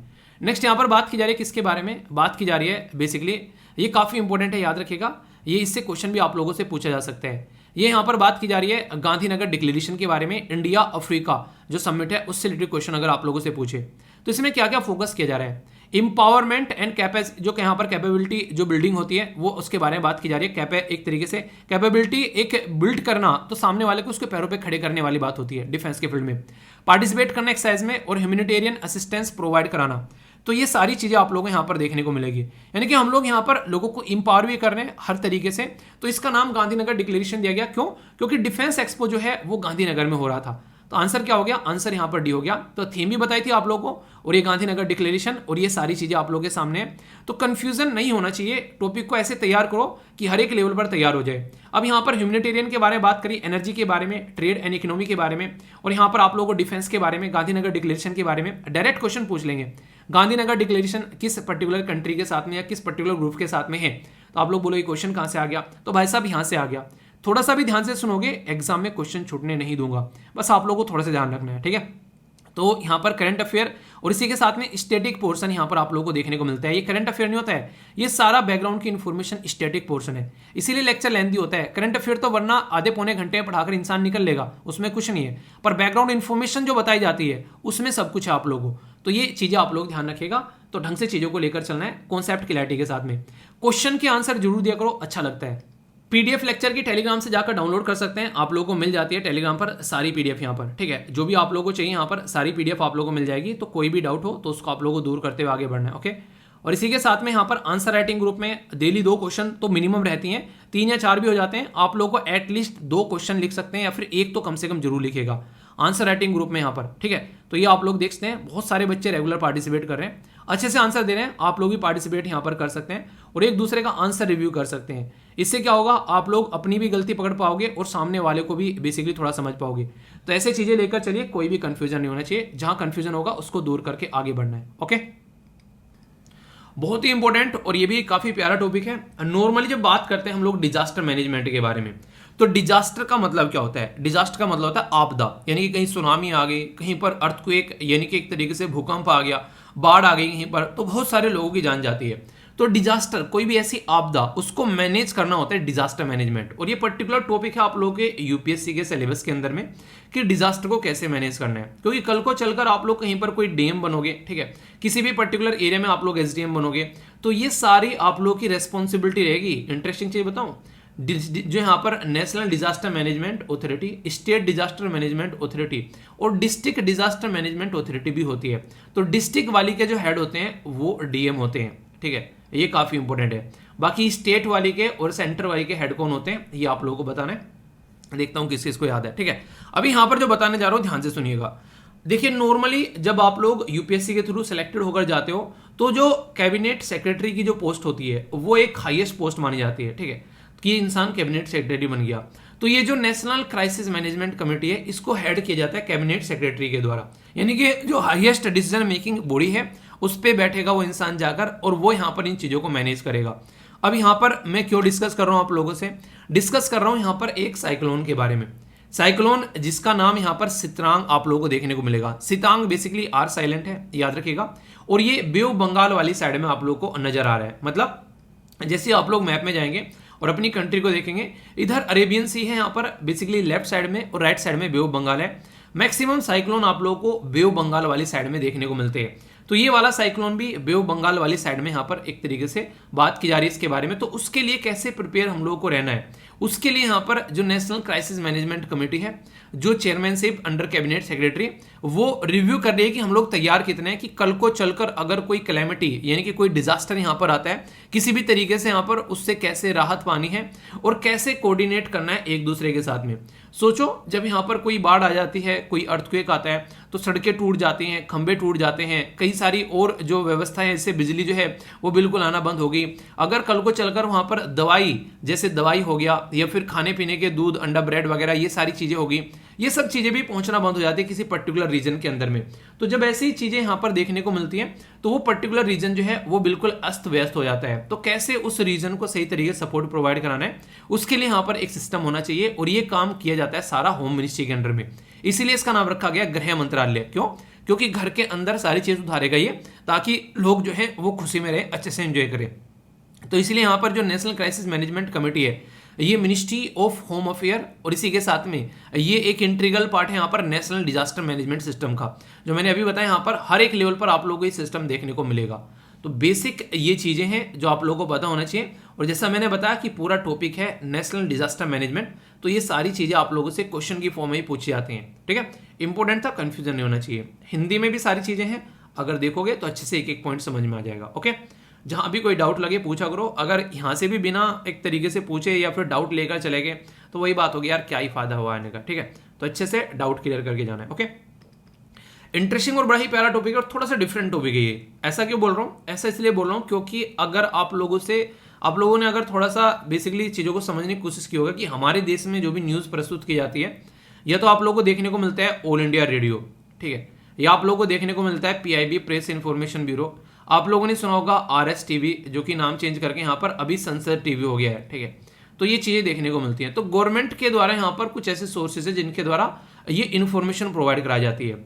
आज के डेट में खासकर जो एजुकेशनल वेबसाइट है, आप लोग कोई भी उठा लो, जितनी भी वेबसाइट वगैरह चलती हैं, वो सारी वेबसाइट जो है वो यहाँ से कंटेंट उठाती है। यानी कि कोई भी ऐसा नहीं है जो अपने आप बैठकर एक न्यूज़ को प्रोड्यूस कर रहा है, वो कहीं ना कहीं किसी न किसी जो वेबसाइट पर पहुंची है, वो सारी यहाँ ये मेन सोर्स आप लोगों को देखने को मिलेंगे, इनसे होती हुई जाती है यहाँ पर। यानी कि गवर्नमेंट यहाँ पर इन पर्टिकुलर जो न्यूज़ है उनको मैनेज करती है, इसलिए यहाँ पर एक पूरा मिनिस्ट्री बनाई गई है जिसको सूचना एवं प्रसारण मंत्रालय बोलते हैं, या फिर इसको इंग्लिश में ministry of information and broadcasting आप लोग बोलोगे। इसके मिनिस्टर कौन है तो आप लोग बताइए, मैं आप लोगों को न्यूज़ बताता हूँ। न्यूज़ के अंदर में भी मुद्दा क्या है? न्यूज़ के अंदर मुद्दा यह है कि हमारे देश में एक पर्टिकुलर एजेंसी है जिसका नाम याद रखिएगा, नाम है प्रसार भारती। यानी कि चीज़ों को प्रसार करने का काम ये करती है, ये चेक करती है कि सही तरीके से चीज़ें प्रसारित की जा रही हैं या फिर नहीं की जा रही है। अब ये हमारी कंट्री में एक होल सोल अथॉरिटी है इन सब चीज़ों को चेक करने के लिए। तो यहाँ पर ये बोला गया है अभी यहाँ पर मिनिस्ट्री के द्वारा कि कल को चलकर स्टेट गवर्नमेंट जो है वो बोले कि मुझे अपनी ब्रॉडकास्टिंग खुद की एक एजेंसी बनानी है, तो उसको ये चीज़ें अलाउ नहीं की जाएगी। ठीक है, तो ये यहाँ पर बोला गया है, यहाँ पर एक ही देश के अंदर में ब्रॉडकास्टिंग एजेंसी होनी चाहिए, क्योंकि कल को चलकर ऐसा हो सकता है कोई किसी तरीके से कोई न्यूज़ पब्लिश की जा रही है, कोई बोले ये फेक न्यूज़ है, एक बोले ये सही न्यूज़ है, तो उनके ऊपर बहुत सारे वाद विवाद हो सकते हैं। और कम्युनिकेशन, डिफेंस और इंटरनेशनल रिलेशन, ये ऐसी चीज़ें होती हैं, कम्युनिकेशन, डिफेंस और इंटरनेशनल रिलेशन, इनको अगर ध्यान से आप लोग देखोगे, हमारे देश में 3 लिस्ट हैं। एक तो बोलते हैं यूनियन लिस्ट, दूसरे को बोलते हैं स्टेट और तीसरे को बोलते हैं कॉन्करेंट लिस्ट, यानी कि समवर्ती सूची। यानी कि केंद्र की सूची, राज्य की सूची और समवर्ती सूची। ये तीनों के तीनों जो टॉपिक मैंने बोले आप लोगों को, कम्युनिकेशन, डिफेंस और इंटरनेशनल रिलेशन, ये यूनियन लिस्ट के अंदर में आते हैं। तो यूनियन लिस्ट चाहता है इनको पर्टिकुलरली डिटेल में अच्छे से कंट्रोल करना, इसीलिए डिफेंस का कोई भी मैटर होगा उसमें स्टेट का कोई भी इंटरफेयर नहीं होगा, सारी की सारी चीजें जो हैं वो सेंट्रल गवर्नमेंट टैकल करती हुई नजर आएगी। इंटरनेशनल रिलेशन के बारे में भी अब जब भी आप लोग जाकर चेक करोगे, किसी भी देश के साथ में रिलेशन कैसे होने चाहिए, अगर कोई राज्य भी अपने वहां पर इन्वेस्टमेंट लेकर आना चाहता है तो उससे पहले यहाँ पर वो पूरा प्रोसीजर जो है सेंट्रल गवर्नमेंट के थ्रू होता हुआ नजर आएगा, क्योंकि सारे के सारे मैटर जो हैं वो यूनियन लिस्ट में आते हैं। तो इसलिए यहाँ पर अभी क्लियर किया गया है मिनिस्ट्री ऑफ इंफॉर्मेशन ब्रॉडकास्टिंग के द्वारा, यानी कि हमारे देश में जो मिनिस्ट्री है जिसको सूचना और प्रसारण मंत्रालय बोलते हैं, उसके द्वारा यहाँ पर यह बताया गया है कि हम जो है यहाँ पर बेसिकली फोकस करेंगे कि ये एक एजेंसी रहे और यही सिस्टमेटिक वे में अपनी चीज़ों को ब्रॉडकास्ट करे और इसी पे सब फोकस करें। और ये जो एजेंसी है ये कैसी है? ये स्टैट्यूटरी बॉडी है, यानी कि जो PB है यहाँ पर ये प्रसार भारती, ये 1990 में बनाई गई एक कानून के थ्रू। तो स्टैट्यूटरी बॉडी होगी। स्टैट्यूटरी बॉडी को आप लोग नॉर्मली देखा जाए तो आप लोग वैधानिक या फिर कानूनी बॉडी बोलते हैं। रीजन, क्योंकि कानून यानी कि पार्लियामेंट में कोई भी एक तरीके से कानून को पास करके ये बॉडी बनाई जाती है, और हमारे देश में ये इंफॉर्मेशन एंड ब्रॉडकास्टिंग मिनिस्ट्री के अंडर में आती है जो भी ये मैटर देखती है। ये बात जो मैं आप लोगों को सारी बताई है, ये कहानी ओनली इस मिनिस्ट्री के द्वारा नहीं बताई गई है, IB मिनिस्ट्री के द्वारा। Already telecom regulatory authority of India, जिसको आप लोग ट्राई बोलते हैं, टेलीकॉम सेक्टर को रेगुलेट करने वाली अथॉरिटी है, उसने भी सेम रिकमेंड किया है यहाँ पर कि स्टेट गवर्नमेंट जो है वो can not enter into broadcasting on their own. यानी कि अगर वो एक तो कर नहीं सकते हैं, अगर करना भी चाहते हैं किसी ऐसी तरीके से, तो यहाँ पर इससे होता हुआ काम जाएगा इस मिनिस्ट्री से, ऐसा आप लोग बोल सकते हैं। क्योंकि प्रसार भारती यहाँ पर एक होलसेल अथॉरिटी है जो इन चीज़ों को चेक करती है कि देश के अंदर में क्या अच्छा और क्या बुरा चल रहा है। तो इसलिए इसके बारे में कुछ बेसिक इन्फॉर्मेशन है। आखिर क्यों इससे तसल्ली से चीजें बता रहा हूं? इसलिए क्योंकि ये ऑलरेडी अगर यूपीएससी के पेपर एनालिसिस किए होंगे तो ऑल इंडिया रेडियो और प्रसार भारती के ऊपर क्वेश्चन पूछे जा चुके हैं। ध्यान से सुनिएगा क्या बोला मैंने ये बोला all India radio Prasar Bharati के ऊपर क्वेश्चन पूछा जा चुका है। ऑल इंडिया रेडियो और प्रसार भारती के यहाँ पर जो भी यहाँ पर न्यूज प्रसारित होती है इन सब चीजों में, उनसे तो क्वेश्चन बहुत सारे आते हैं कि हाँ यहाँ से पढ़ लेना क्वेश्चन आ जाएंगे, पर पर्टिकुलर उनके ऊपर भी क्वेश्चन पूछा जा चुका है, तो उसके बारे में बात कर रहा हूँ। ठीक है, तो कंफ्यूजन नहीं होना चाहिए। बाकी हिंदी वाले यहाँ पर मजा ले सकते हैं अच्छे से। ओके, ये एक ऐसी न्यूज है जो आप लोगों को मतलब एक तरीके से रियलिटी में मजा देने वाली है। मजा देने वाली मतलब इन द सेंस आप लोग कुछ कॉन्सेप्ट क्लैरिटी लेकर आने वाले कि ऐसा भी कुछ होता है देश के अंदर में। अगर मान लीजिए आप लोग आज के डेट में महाराष्ट्र के अंदर हैं, ठीक है, और महाराष्ट्र के अंदर में यहाँ पर कोई पर्टिकुलर क्राइम आप लोगों से गलती से हो जाता है, ठीक है, ये पर्टिकुलर क्राइम आप लोगों से गलती से हो गया महाराष्ट्र के अंदर में, और फिलहाल आप लोग पहुंचे हुए हैं यहाँ पर आसाम के अंदर में, ठीक है। तो यहाँ पर कोई पर्सन है जिसका नाम है यहाँ पर बेसिकली एक्स, उस एक्स ने महाराष्ट्र के अंदर कोई क्राइम किया और अब एक्स जो है वो आसाम के अंदर में है। आसाम पुलिस जो है वो अब यहाँ पर इसको गिरफ्तार करेगी क्योंकि उसको यहाँ पर ट्रांसफर करना है महाराष्ट्र के अंदर में, क्योंकि आसाम पुलिस के अंदर जो है वो केस नॉर्मली रजिस्टर नहीं होगा। वो किसके एरिया में है, वो महाराष्ट्र के अंदर में आप लोगों को देखने को मिलेगा। आसाम के अंदर में जो कोर्ट है वो भी उसको नहीं सुन सकता है, वो केस जो है वो महाराष्ट्र के अंदर सुना जाएगा क्योंकि उसकी जुडिक्शन के अंदर में यहाँ पर ये पर्टिकुलर केस हुआ है। तो इसी में यहाँ पर एक पर्टिकुलर टर्म आता है जिसको बोलते हैं ट्रांजिट बेल, ठीक है। टर्म जो है वो है टीबी, यानी कि ट्रांजिट बेल। ट्रांजिट बेल जो है बेसिकली एक तरीके से आप लोग ऐसा बोल सकते हैं, एक तरीके की एंटीसिपेटरी बेल है। एंटीसिपेटरी बेल यानी किसी इंसान को गिरफ्तार करने से पहले उसके द्वारा बेल ले लिया जाना, ताकि कल को हो सकता है कि जिसके ऊपर ये एक्स पर्सन के ऊपर आरोप लगाए गए हैं ये झूठे भी तो हो सकते हैं, और ये पर्सन एक बार जेल में चला गया, इसकी रेपुटेशन खराब हो जाएगी, इसके करियर के ऊपर एक क्वेश्चन मार्क लग जाएगा, सोसाइटी में इसकी इज्जत होनी, इसकी एक तरीके से इज्जत होनी बंद हो जाएगी।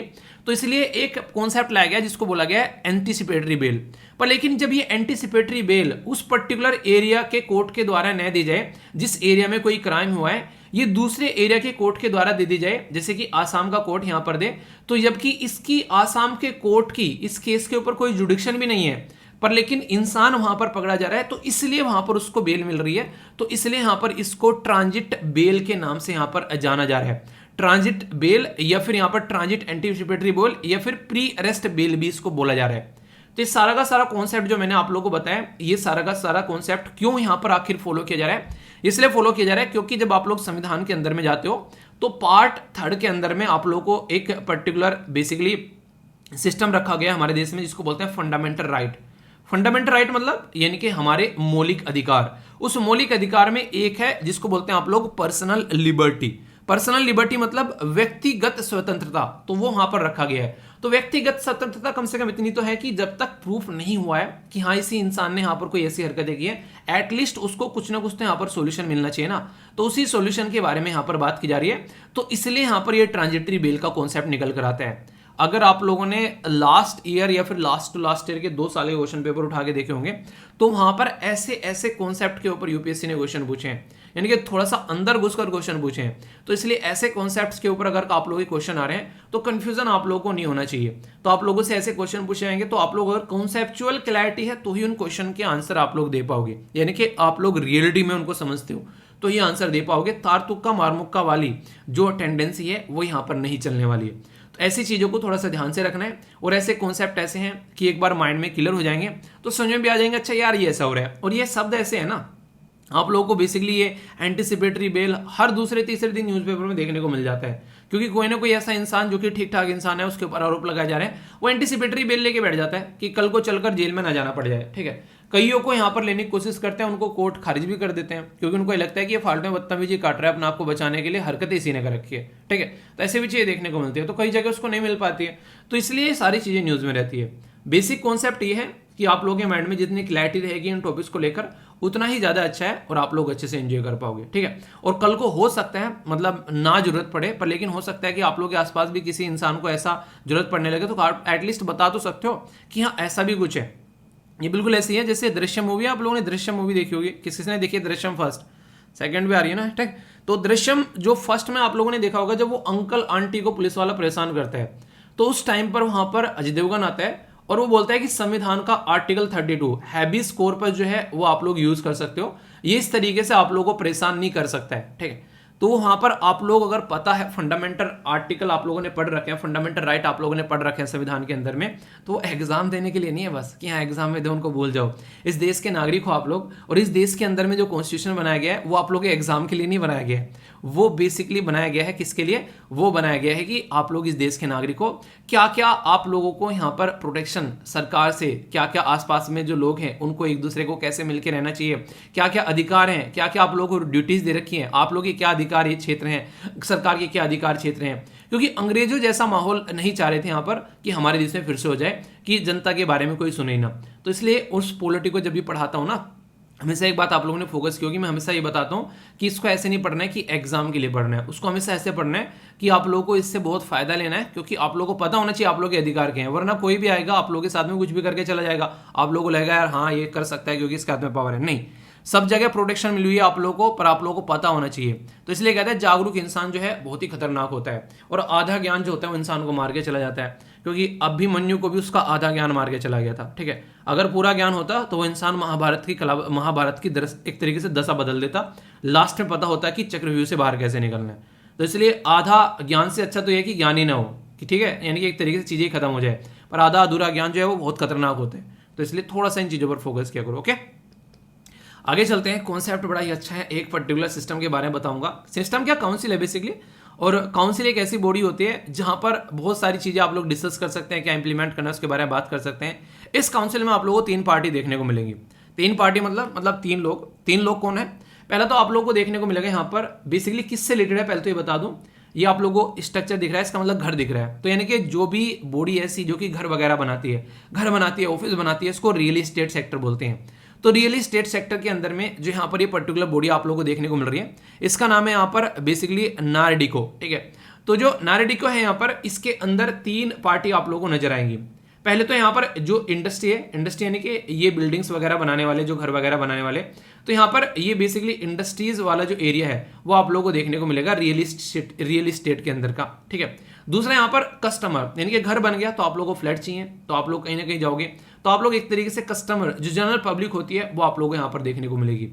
तीसरे नंबर पर यहाँ पर जो नजर आएगा वो आप लोगों को यहाँ पर देखने को मिलेगा गवर्नमेंट, यानी कि एक तरीके से ये ऐसी बॉडी है जहां पर तीनों आकर बैठते हैं। तो कल को चलकर अगर कोई दिक्कत हो जाती है, ये घर बना दिया और घर मिल नहीं रहा है, कोई ऐसा इशू हो रहा है जो समझ में नहीं आ रहा है कैसे सोल्व करना है, तो तीनों एक जगह है, तो यहाँ पर तीनों मिलकर यहाँ पर उसका सोल्यूशन बड़ी आसानी से निकाल सकते हैं। तो ये एक ऐसी काउंसिल है जिसको नेशनल रियल इस्टेट डेवलपमेंट जो यहाँ पर काउंसिल के नाम से बोला जा रहा है, और इस काउंसिल के अंदर तीनों के तीनों लोग हैं, तो आसानी से किसी भी मैटर का सोल्यूशन निकाला जा सकता है। समझ में आ गया? अभी यहां पर क्यों डिस्कस कर रहा हूं? अब इसलिए डिस्कस कर रहा हूं कि यहां पर जो NAREDCO यानी कि national real estate development council जो है उसके द्वारा भी सेटअप किया गया यहां पर क्या, फाइनेंस कमेटी। फाइनेंस कमेटी मतलब यानी कि अगर उसको कल को डेवलप करने के लिए कहीं से फंड चाहिए तो इजीली फंड ले सकते हैं यहाँ पर, जो यहाँ पर बेसिकली जो यहाँ पर इंडस्ट्री वाला सेक्टर है, कहाँ से, या तो फिर बैंक से या फिर कोई भी फाइनेंशियल इंस्टीट्यूशन जो कि यहाँ पर लोन वगैरह प्रोवाइड कराता है। तो जितना ज़्यादा आसानी से इसको पैसा मिल जाएगा उतनी ही अच्छे से वो डेवलपमेंट कर पाएगा, और इसके चलते आसानी से कोई प्रॉब्लम होगी तो उसका भी सॉल्यूशन निकाल पाएगा, और इसके अंदर कोई भी घपलेबाजी न हो उसको रोकने के लिए ये यहाँ पर आप लोगों के सामने NAREDCO बनाया गया है। तो ये बेसिकली इसलिए न्यूज़ में क्योंकि एक आसान तरीका इनको बताया जा रहा है कि पैसा कैसे तुमको आना है। ठीक है, तो ये आप लोग समझ सकते हैं। कई बार क्या होता है, बेसिकली आप लोगों को मैं थोड़ा सा कॉन्सेप्ट अगर बताऊं, ये जो पर्टिकुलर बॉडी है ना, ये पर्टिकुलर जो एरिया है ना, जो इंडस्ट्री वाला, ये क्या करते हैं, बदतमीजी काटते हैं। मान लीजिए आप लोगों से यहाँ पर इन्होंने 25 लाख रुपए ले लिया और बोला कि आप लोग यहाँ पर 2 BHK फ्लैट देना है। वो 25 लाख रुपए लेकर बोले कि 2 साल के अंदर आप लोग यहाँ पर या 3 साल के अंदर फ्लैट मिल जाएगा। भाई साहब 6 साल हो गए, फ्लैट नहीं मिला। क्यों? क्योंकि वो पैसा यहाँ पर इन्होंने किसी और प्रोजेक्ट के अंदर लगा दिया, वहां पर जमीन खरीदकर कोई और प्रोजेक्ट स्टार्ट कर दिया, ये वाला प्रोजेक्ट कंप्लीट ही नहीं किया। आप लोग बैठे रहो यहाँ पर रोते रहो कि यार प्रोजेक्ट होगा। तो ये सारी ऐसी घरकटे भी करते हैं लोग ना। देखो सब लोग सीधे हो ना तो कोई दिक्कत ही ना हो, पुलिस की कोर्ट कचहरी की जरूरत ही ना पड़े, पर लोगों के अंदर का जो लालच है ना वो यहाँ पर ये सारी चीजें बनाने के लिए मजबूर करता है। ऐसे आप लोग समझ सकते हैं। तो ये याद रखिएगा यहाँ पर। तो जो पर्टिकुलर बॉडी है ये आप लोगों को देखने को मिलेगी हमारी कंट्री में 1998 यानी कि 1998 में ये बनाई गई ministry of housing and urban affair के अंदर में, कि ताकि ऐसा कोई मैटर जो उसको सोल्व किया जा सके। और इसमें जो हेड होते हैं वो कहीं ना कहीं एक तरीके से एक सजेशन देने वाले भी हैं यहाँ पर Indian government ministry of housing and urban affair को। मैंने बताया आप लोग को यहाँ पर इसके अंदर में 3 लोग होते हैं, तो कोई भी ऐसा कंसर्न है उसको सोल्यूशन निकालने की कोशिश की जाती है रियल इस्टेट सेक्टर के अंदर में, ताकि सारी चीजें आसानी से चलती रहे। तो ये पर्टिकुलर टॉपिक बड़ा ही अच्छा है। ढांचागत विकास में आप लोगों से कुछ पूछा जा सकता है तो इंपॉर्टेंट है। ठीक है, अगर आप लोग इंग्लिश भाषी हैं तो यहाँ पर देख लेना, और हिंदी भाषी हैं तो यहाँ पर आप लोगों को चीजें नजर आ जाएंगी। बॉडी के बारे में जरूर याद रखेगा, 1998 में बनाई गई थी। सेल्फ रेगुलेटरी बॉडी है और ministry of housing and urban affair के अंदर में आती है। इसके मिनिस्टर कौन है वो आप लोग बता देना, इतना तो हक बनता है ना, है थोड़ा बहुत मुझे भी सिखा दिया करो यार, इतनी सारी चीजें मैं सिखाता हूँ। ठीक है, आगे चलते हैं। बहुत ही इंटरेस्टिंग टॉपिक है, यहाँ पर आप लोगों को जानकर अच्छा लगेगा इस पर्टिकुलर टॉपिक के बारे में। पर लेकिन टॉपिक के साथ साथ में यहाँ पर आप लोगों को पहले क्वेश्चन पूछ रहा हूँ मैं, आप लोगों को ये बताना है कि ये जो पर्टिकुलर जिनावर, गाँव में बोलते हैं जिनावर ये जो पर्टिकुलर जीव जंतु आप लोगों को दिख रहा है स्क्रीन के ऊपर में, इसका नाम क्या है आप लोगों को ये बताना है। तो देखता हूँ कौन कौन इसका नाम बताता है और ये कौन से स्टेट का बेसिकली स्टेट बर्ड है, ये आप लोगों को बताना है। तो दोनों क्वेश्चन के आंसर दो, तब तक मैं आप लोगों को टॉपिक समझाता हूँ अच्छे से। पहले तो मैं आप लोगों को नाम बता देता हूँ, इसका नाम है अर्डियोटिस नाइग्रिसिप्स। मतलब सुना है कभी? नहीं सुना। अब जो नाम बताऊंगा वो आप लोगों ने सुना होगा। इसका नाम है GIB, ये भी नहीं सुना? अरे सुना होगा, अ ग्रेट इंडियन बस्टर्ड। ठीक है, मजाक कर रहा था, ये बेसिकली ग्रेट इंडियन बस्टर्ड है जो नॉर्मली हमारे देश में 4 राज्य में पाया जाता है। वो 4 राज्य के नाम कौन कौन से हैं क्या आप लोग बता सकते हो? वो 4 राज्य आप लोगों को देखने को मिलेंगे बेसिकली सबसे ज्यादा राजस्थान के अंदर में, दूसरे नंबर पर आप लोगों को गुजरात के अंदर में, तीसरे नंबर पर आप लोगों को महाराष्ट्र के अंदर में, चौथे नंबर पर आप लोगों को कर्नाटक के अंदर में। तो यहाँ पर ये पर्टिकुलर 4 राज्य हैं जहाँ पर ये चिड़िया पाई जाती है। ठीक है, कहने के लिए यहाँ पर ये छोटी दिखने में छोटी सी लग रही है, पर लेकिन ये काफ़ी बड़ी चिड़िया है, one of the biggest bird आप लोग अर्थ पे इसको बोल सकते हो। पर लेकिन अभी रिसेंटली यहाँ पर ये जो चिड़िया है ये इसलिए न्यूज़ में रहती है क्योंकि इसके ऊपर शंका के बादल मंडरा रहे हैं कई सारे, इसके जो अस्तित्व है वो खत्म होता जा रहा है। तो अगर कोई पूछे कि इसको थ्रेट क्या है, ये खत्म क्यों होता जा रहा है, तो कुछ पॉइंट्स आप लोग याद रखिएगा। सबसे पहले तो हम जो इंसान है वो अपनी हदें पार करते हुए जा रहे हैं, तो ये आप लोगों को देखने को मिलेगा। इसका शिकार बहुत ज्यादा किया जाता है, तो हंटिंग शिकार के बारे में अगर कुछ कौन से आप लोगों को थोड़ी सी एक स्टोरी बताओ तो पाकिस्तान ने इतनी बदतमीजी की। यहाँ पर पाकिस्तान के अंदर एक पर्टिकुलर लीडर थे जो कि सऊदी अरेबिया के थे, वो आ रहे थे, तो पाकिस्तान ने बोला आओ जहां पर ना तुम्हारे स्वागत में हम लोग ये पक्षी रखेंगे, तुमको इसका शिकार कराएंगे और मजा लेना एक खेल के तरीके से।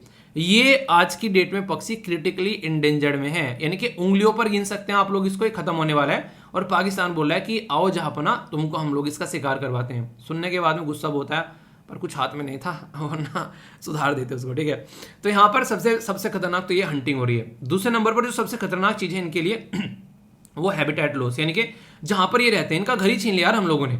तो आप लोग समझ सकते हैं यहाँ पर, तो ये काफी ज्यादा खतरनाक होता जा रहा है। इनका घर बार ही छीन लिया जहां पर ये रहते हैं, तो इसलिए जब रहने के लिए घर बार ही नहीं रहेगा, इंसान कितने दिन तक जिंदा रहेगा, निकल लेगा किसी दिन। ठीक है, अब रही सही कसर जो पूरी कर देते हैं, आप लोग ये सोचिए जैसे इनके एग होते हैं, अंडे, वो या तो फूट गए, जब रहने के लिए घर ही नहीं है तो मान लीजिए कहीं सड़क पे रख दिया, कहीं एक तरीके से किसी पेड़ के ऊपर रखने की कोशिश की जा रही है, हालांकि पेड़ के ऊपर तो एक तरीके से शायद ही रखते होंगे। ठीक है, मतलब जमीन पर ही कहीं ना कहीं एक तरीके से रखेंगे, तो कोई इसको सांप वगैरह खा गया या फिर किसी इंसान ने फोड़ दिया, उसकी वजह से यहाँ पर इनके जो एग लॉसेस बहुत ज्यादा देखने को मिल रहे हैं। तो यहाँ पर इसकी वजह से इनकी संख्याएं घटती जा रही हैं।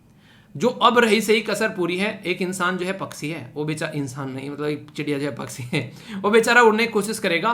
तो आप लोगों ने देखा होगा अक्सर ऐसे आप लोगों ने खंबे देखे होंगे, इस तरीके का स्ट्रक्चर उनका रहता है। ठीक है, अक्सर ऐसे तरीके से वो रहते हैं जो कि हाई टेंशन वायर उनमें लगे रहते हैं, ऐसा आप लोगों ने देखा होगा। उनके नीचे से कभी जाना ना ऐसी आवाज आएगी, इतना पावरफुल रहते हैं वो। अब ये जो पक्षी इतने बड़े हैं और इस एरिया में अगर ये हाई टेंशन वायर है, तो जब भी ये उड़ेंगे किसी न किसी से टकरा जाएंगे और टकराने के बाद में इनके खरपच्चे उड़ जाएंगे। इनके पंख देखने को मिलते हैं उस एरिया में बस जहां पर हाई टेंशन वायर होते हैं। यहाँ पर सुप्रीम कोर्ट ऑलरेडी बोल चुके हैं जहां पर ये पक्षी पाए जाते हैं इतने ज्यादा इनकी डेथ होती है कि आप लोग जमीन के अंदर से तार निकाल लो। सुप्रीम कोर्ट ने बोला था यहाँ पर ये बेसिकली गुजरात गवर्नमेंट को, पर लेकिन यहाँ पर ये चीजें ऐसी आई निकल कर कि उन्होंने बोल दिया कि हम असमर्थ हैं, इसके लिए बहुत ही ज्यादा सिस्टम क्रिएट करना पड़ेगा, हम लोग वो नहीं कर पाएंगे। उन्होंने ये बोल दिया कि हम ऐसा करेंगे कि डाइवर्टर लगा देंगे। डाइवर्टर कुछ भी ऐसा चीज देखा खेतों में, बेसिकली ऐसा देखा खेतों में इंसान लगा देते हैं, ठीक है, हिलता फिलता रहता है ताकि चिड़िया विड़िया ना आए। तो ऐसा कुछ डाइवर्टर यहाँ पर कुछ सिस्टम होता है, कुछ पंख एक तरीके से घेरा टाइप का लगा दिया, तारों के ऊपर कुछ ऐसे लगा दिया जिससे कि ये पक्षी ना आए। फिर भी कहां तक लगा पाओगे आप लोग, फिर भी इनकी जान जो है उसकी वजह से जाती रहती है। तो ये 4 मेन रीजन है, अगर कोई आप लोगों से पूछे कि किसकी वजह से यहाँ पर दिक्कत है। और ये IUCN यानी कि international union for conservation of nature, क्या है ये? इंटरनेशनल लेवल पर एक ऐसी बॉडी है जो कि नेचर को कंजर्व करने का काम करती है, यानी कि वनस्पति यानी कि पेड़ पौधे फूल पत्तियां और जो जीव जंतु हैं उनको प्रोटेक्ट करने का काम करती है। उसमें इसको क्रिटिकली इंडेंजर्ड कैटेगरी में रखा गया है। तो ये ग्रेट इंडियन बस्टर्ड हमारे देश में देखने को मिल रहा है। राजस्थान में ये स्टेट बर्ड के तौर पर आते हैं। ये तो राजस्थान की बात हो गई। आप लोग किस राज्य से आते हैं आप लोग बताना, और उस राज्य की स्टेट बर्ड क्या है ये भी आप लोगों को बताना है। तो ये पर्टिकुलर रीज जिसके बारे में याद रखिएगा। तो ये सारी चीजें मैंने आप लोगों को बताई, ठीक है। तो ये नोट्स हैं आप लोग के, ये इंग्लिश में हो गए और ये हिंदी में हो गए, ठीक है। तो बेसिक इन्फॉर्मेशन है, ऐसा बक्सी जिसके ऊपर अक्सर क्वेश्चन पूछे जाते हैं, तो कंफ्यूजन आना बिल्कुल भी नहीं है। जहां कंफ्यूजन होगा उसको दूर कर लेना है। ओके, आगे बढ़ते हैं। ये वन लाइनर टाइप के क्वेश्चन है, छोटे छोटे हैं पर लेकिन वही है कि सत्सैया के दोयरे जो नाविक के तीर, देखन में छोटे लगत घाव करत गंभीर, ठीक है। तो देखने में छोटे हैं पर लेकिन इंपॉर्टेंट है। Okay, Indian institute of technology जो कि मद्रास आज की डेट में आप लोग चेन्नई जानते हैं, पर लेकिन आईआईटीज के नाम जो है आज की डेट में भी बॉम्बे, मद्रास उन्हीं के नाम पर हैं। वो फील कराते हैं कि भाई साहब हम पुराने ऐसे थे, ठीक है। तो इसको अभी यहाँ पर अवार्ड मिला है, national intellectual property award. National intellectual property यानी कि बौद्धिक संपदा का जो अवार्ड है उसके बारे में यहाँ पर बात की जा रही है। बौद्धिक संपदा क्या होती है? आप लोगों की बुद्धि से बाहर निकली हुई एक तरीके से संपदा, यानी कि आप लोगों ने सोच समझकर किया हुआ कोई काम, आप लोगों का एक तरीके से, जैसे कि ये जो लिखा हुआ है यहाँ पर स्टडी लवर वीर, तो इसका मतलब ये कि ये स्टडी लवर वीर की बौद्धिक संपदा है।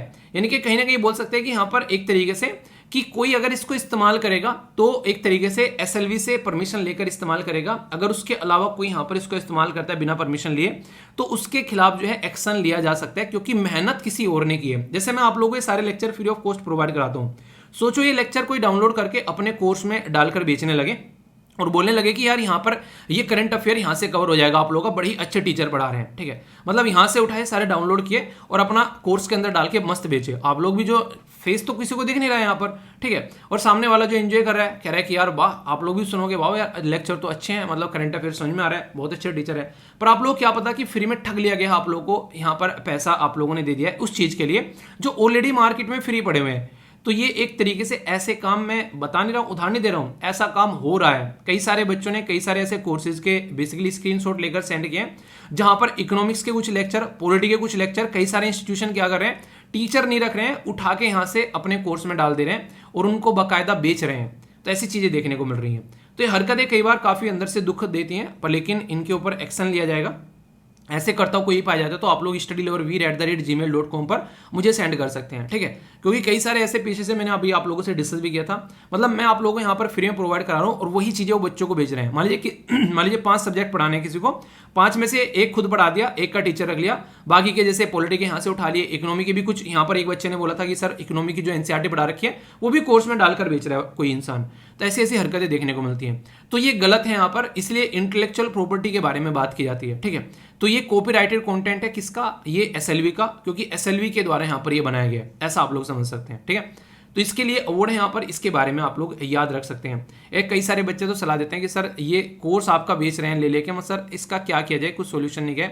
एक बच्चा कह रहा है सर आप ही एक छोटा सा बना दो ना, छोटा सा कोर्स सस्ता सा, ताकि यहाँ पर चीजें कम से कम यहाँ पर कोई ऐसी हरकतें ना करे। उसने मुझे बोला कि सर आपके लेक्चर वहां पर बस अच्छे थे, बाकी एक तरीके से गोबर कर रखा था। बच्चा वो था शायद किसका, शायद क्लैट का था या किसका था, मतलब समझ में नहीं आ रहा मुझे एग्जैक्टली, मुझे याद नहीं आ रहा। उस बच्चे ने जब सेंड किया मुझे तो ये कह रहा है कि सर आपके लेक्चर की वजह से वहाँ पर जो बच्चे आके देख रहे हैं कि वह कितना बढ़िया टीचर पढ़ा रहा है। मैंने अपने आप भी लिया जब आपके लेक्चर देखे, मुझे मतलब वो बच्चा पहले मेरे साथ में कनेक्टेड नहीं था, उसने वहाँ पर कोर्स खरीद लिया, ठीक है। तब उसको पता चला कि ये तो आप हो, मतलब आवाज़ से पहचान लेता है इंसान। और मैं बताता हूँ कि मैं कुछ भी यहाँ पर पेड नहीं प्रोवाइड कराता हूँ, सब कुछ फ्री में है। तो वो आप लोगों को जब वहाँ पर देखोगे तो यार ये तो पेड लेक्चर है, तो कई सारे तो ऐसे बोलते हैं कि मैंने लेक्चर बेच दिए हैं उसको, तो इमेज खराब भी हो रही है यहाँ पर, ठीक है। तो कभी कभी ऐसी चीज़ें भी देखने को मिलती है और ऐसी बहुत सारे इंसिडेंट में फेस कर चुका हूँ पिछले 5-6 सालों में, जो कि टाइम टू टाइम देखने को मिलते रहते हैं। तो ये इरिटेट भी करते हैं अंदर से। आगे चलते हैं, यहाँ पर बात की जा रही है वीरांगना दुर्गावती जो टाइगर रिजर्व है उसके बारे में। आप लोगों को याद होगा मैंने आप लोगों से एक टॉपिक डिस्कस किया था कि मध्य प्रदेश और उत्तर प्रदेश जो है 2 नदियों को मिलाकर अभी यहाँ पर एक पर्टिकुलर कैनाल बना रहे हैं, जो कि आने वाले टाइम में बुंदेलखंड वाले रीजन में पानी प्रोवाइड कराएगी। तो उस रीजन में जब वो कैनाल बन रही है उसकी वजह से कुछ एरिया पर इंपैक्ट पड़ रहा है एक टाइगर रिजर्व पर, तो उसको ध्यान में रखते हुए 7वां टाइगर रिजर्व मध्य प्रदेश में बनाया जा रहा है। अब क्वेश्चन ये है कि वो कौन सी 2 नदियां हैं जिनको मिलाने की बात की जा रही थी, ये आप लोग बताइए, ठीक है। इंटरेस्टिंग क्वेश्चन है, उसके बारे में बात की थी, बजट में भी बात की गई थी, मैंने आप लोगों को जब बजट वाला लेक्चर लिया था, ठीक है।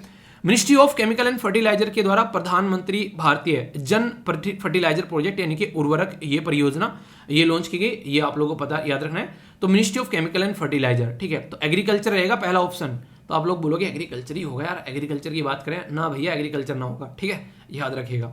आगे चलते हैं यहाँ पर, the reserve bank of India, हमारी कंट्री में इसको आप लोग पापा बैंक बोल सकते हैं। पापा बैंक मतलब सबसे बड़ा बैंक जो कि सबका ध्यान रखता है। इसके द्वारा यहाँ पर कॉन्सेप्ट नोट एक निकाला गया है एक तरीके से, यहाँ पर किसके ऊपर, ये सेंट्रल बैंक डिजिटल करेंसी। जैसे आप लोगों ने सुना है कि एक पर्टिकुलर करेंसी जिसका नाम है बिटकॉइन, वो बिटकॉइन एक ऐसी करेंसी है जिसको कोई कंट्रोल नहीं करता है, बिना लगाम का घोड़ा है भाई साहब। तो मार्केट में बिना लगाम का घोड़ा रहेगा, किसी ने पैसा लगा दिया, पता चला आज उसकी वैल्यू है अर्श पे और कल को आ गई फर्श पे, यानी कि आज आसमान पे कल को जमीन पर आ गई, तो जनता का नुकसान बहुत ज्यादा हो सकता है उसकी वजह से। तो हर एक कंट्री में अलग अलग सेंट्रल बैंक जो है अपनी खुद की करेंसी निकाल रहे हैं, इस बात को ध्यान में रखते हुए, ताकि कल को उसको रेगुलेट किया जा सके और जनता के ऊपर उसका नेगेटिव इंपैक्ट न पड़े। तो उसी के ऊपर यहाँ पर मोस्टली जो बैंक्स हैं अक्रॉस द ग्लोब वो यहाँ पर इन चीजों को एक्सप्लोर कर रहे हैं और इसके ऊपर उसके ऊपर काम करने की कोशिश करें कैसे इसको बेसिकली सिचुएशन को सुधारना है, ठीक है। तो इसी के चलते यहाँ पर ये न्यूज आ रखी है। याद रखिएगा, जब भी कोई डिजिटल करेंसी है, कैसे भी कोई करेंसी है, उसको रेगुलेट करने की बात जब आती है हमारे देश के अंदर में, तो रिजर्व बैंक ऑफ इंडिया यहाँ पर देखने को मिलेगा। जैसे हमारे देश में central bank reserve bank of India, ऐसे ही यूएसए में फेड रिजर्व बोलते हैं उसको, उनके रिजर्व बैंक को, ठीक है। जापान के बैंक को क्या बोलते हैं ये आप लोग बताइए। ये ऐसे क्वेश्चन है जो स्टेट बेसिस में पूछे जाते हैं, मैच करने के लिए डायरेक्ट आते हैं, ठीक है, तो याद रखिएगा। आगे चलते हैं, फॉर्मर इंडियन क्रिकेट, ये इंटरेस्टिंग न्यूज है, ये इंटरेस्टिंग न्यूज है, ये आप लोगों से इस तरीके से पूछी जा सकती है, जैसे नाम पूछ लिया आप लोगों से कि ड्रोनी क्या है। ड्रोनी मतलब आप लोगों से पूछ लेंगे कि क्या है ये, अभी रिसेंटली न्यूज में थी। आप लोग पूछ लेंगे कि एक कोई ड्रोन है, कोई सैटेलाइट है, कोई स्मार्टफोन है, कोई ऐप है, एक तरीके से कि ओल्ड एज पर्सन के लिए यहाँ पर कोई एक गाइडिंग टूल है, तो इस तरीके से आप लोगों से पूछा जा सकता है। और यहाँ पर ये कैसे इंसान है जिनका नाम आप लोगों को पता होना चाहिए, महेंद्र सिंह धोनी। ये माना जाता है कि जिस एरिया में भी इंसान हाथ डालता है मिट्टी को सोना बना देता है। बिजनेस के बारे में बात कर रहा हूँ खासकर, अभी यहाँ पर इनके द्वारा कई सारे छोटे छोटे बड़े बड़े बिजनेस स्टार्ट किए जा रहे हैं। इनके द्वारा अभी जो एंट्री की जा रही है वो की जा रही है ड्रोन बनाने वाले एरिया में, और नाम भी अपने से ही रख दिया, जैसे धोनी DHONI, इसमें से बस यहाँ पर H को आप लोगों को R बनाना है, तो ये ड्रोनी बन जाएगा। अब याद रख पाओगे आप लोग, ये ड्रोन ही है एक तरीका ड्रोन, जो कि कैमरे का ड्रोन है, कैमरा है इसमें, और मेड इन इंडिया ये ड्रोन है, और मैन्युफैक्चर किया जा रहा है गरुड़ा एरोस्पेस के द्वारा, जो कि एडवांस फीचर आप लोगों को देखने को मिलेंगे। तो साइंस एंड टेक के अंदर भी डायरेक्ट क्वेश्चन आप लोगों से पूछा सकता है, वैसे इकोनॉमी के अंदर भी ये क्वेश्चन आप लोगों से पूछा जा सकता है, ठीक है। तो इस तरह के क्वेश्चन आप लोगों से कई बार बन जाते हैं, तो हल्का सा आइडिया आप लोग रखिएगा, कंफ्यूजन नहीं होना चाहिए, ओके। तो कॉन्सेप्ट क्लैरिटी होनी चाहिए, कहने का मतलब बेसिकली है। आगे चलते हैं, यहाँ पर नेक्स्ट जो इंपॉर्टेंट न्यूज यहाँ पर निकल कर आ रही है वो बात की जा रही है यूरोपियन यूनियन के बारे में। सुनिएगा और मजा आएगा आप लोगों को सुन के। आप लोगों के पास में स्मार्टफोन है, टैबलेट है, कैमरा है, या फिर कोई भी डिवाइस है, सोचो कि उसका चार्जर एक ही हो, यानी कि आप लोगों को कईयों चार्जर न लेने पड़े। मैं जब भी कहीं कहीं जाता हूं तो मुझे दुनिया भर का सिस्टम उठा के चलना पड़ता है, मतलब लैपटॉप के चार्जर हो गए, मोबाइल के चार्जर हो गए, इस तरीके से मतलब कई सारे तो फालतू के लेके चलना पड़ता है। सोचो सबका चार्जर जो है एक ही रह जाए तो कैसा रहेगा। यूरोपियन यूनियन के द्वारा एक कॉन्सेप्ट लाया जा रहा है, 2024 तक ये बोला है कि यहां पर स्मार्टफोन, टैबलेट, ये सब चीजें, इनके अंदर सिंगल चार्जर यूज किया जाएगा। सोचो घर में आप लोगों के पास में आज के डेट में मैक्सिमम हर एक इंसान के पास में दो फोन तो देखने को मिल ही जाते हैं, एक तो रहता ही है। अब सारे फोन के अलग अलग चार्जर भी आप लोगों को देखने को मिल जाते हैं। सोचो एक ही चार्जर है और वही काम चला रहा है, ठीक है, सारे घर में फोन उसी से चार्ज हो जा रहे हैं। आप लोग बोलोगे हाँ सर उसी पर तो फोन लगे रहेंगे, चलो 2 चार्जर ले लेना, पर लेकिन हर एक फोन का चार्जर, अगर घर में 7 फोन है तो 7 चार्जर, तो वो कितना ई वेस्ट जनरेट कर रहा है। तो उसको रोकने के लिए 602 लोगों ने यहाँ पर इनकी पार्लियामेंट के अंदर में फेवर में बोला है कि हाँ सिंगल चार्जर होना चाहिए, और 13 लोग अगेंस्ट में गए। ये किसी कंपनी के नुमाइंदे होंगे जो चाह रहे हैं कि नहीं चार्जर जो है वो चलता रहना चाहिए, तो ये कहीं ना कहीं कंपनी के रखवाले होंगे। क्या हमारे देश में नहीं आनी चाहिए ऐसा कॉन्सेप्ट, आप लोग खुद बताओ, ठीक है। तो हमारे देश में भी होना चाहिए। जैसे एप्पल देखते हैं आप लोग, एप्पल ने चार्जर निकाल लिया, एप्पल के चक्कर में भी जैसे कि वो हो गया, क्या नाम है, सैमसंग ने भी चार्जर निकाल लिया, सारी कंपनी ने चार्जर निकाल लिया, मतलब प्राइस डाउन नहीं करें, चार्जर निकाल लिया, भाई साहब चार्जर अलग से खरीद लो। तो ये सारी चीज़ें क्या हैं, तो ये इंसान से कहीं ना कहीं एक तरीके से और पैसा खचोटने के तरीके खोजे जा रहे हैं इन्वायरमेंट के नाम पर। तो क्यों ना आप लोग ऐसा चार्जर रख दो कि बस एक ही चार्जर इंसान खरीद ले और सारे फोन चार्ज करता रहे, पर वो फैसिलिटी नहीं, क्योंकि बैटरी तो एक ही है ना यार सबके अंदर में। अब जब बैटरी एक ही है यहाँ पर, वो उसी सिस्टम की बैटरी यूज की जा रही है, तो क्यों ना उसका चार्जर भी एक ही रहे। तो ये बातें हैं, ठीक है। नेक्स्ट यहाँ पर जो न्यूज़ है ये है चाइना के बारे में। चाइना दुनिया में वन ऑफ द बिगेस्ट जो इकोनॉमी आप लोगों को देखने को मिलेगी, सेकंड बिगेस्ट इकोनॉमी। अब कोविड-19 में इतनी खस्ता हालत होगी यहाँ पर, जीरो कोविड पॉलिसी जो उनके द्वारा लेकर चलेगी, लंबे समय तक लॉकडाउन रहा, तो वहाँ पर रियल इस्टेट सेक्टर यानी कि घर बनाने वाला ये सारा, और इसी के साथ में दूसरे सेक्टर भी जो है खासकर काफ़ी ज़्यादा इंपैक्टेड हुए। तो वहाँ पर दुनिया भर की हरकतें देश के अंदर में देखने को मिली, तो उसकी जो इकोनॉमी है वो ग्रैपल कर रही है, यानी कि लड़खड़ा कर चल रही है, ऐसा आप लोग यहाँ पर बोल सकते हैं।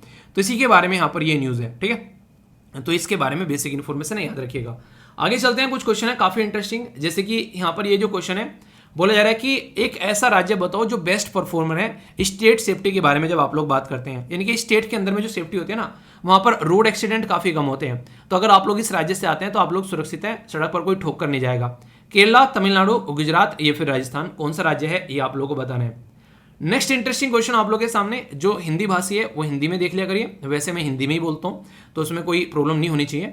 नेशनल डेटा एनालिटिक्स प्लेटफॉर्म ये किसके द्वारा ऑर्गेनाइज कराया गया और सेट करने की यहां पर बात की गई। Ministry of statistics and programme implementation, NITI Aayog, finance commission या फिर नेशनल डेवलपमेंट काउंसिल।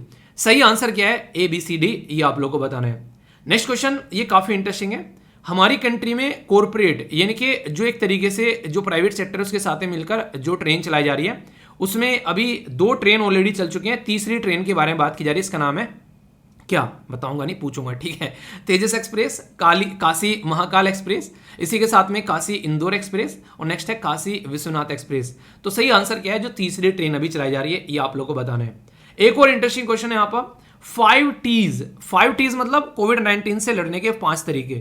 इन 5 तरीकों को 5 T's बोला गया, जिसमें testing, tracing, treatment, team work और ट्रैकिंग। तो ये 5 T जो है किस पर्टिकुलर जो स्टेट गवर्नमेंट के द्वारा स्टार्ट किए गए हैं, महाराष्ट्र, न्यू दिल्ली, चंडीगढ़ या फिर केरला।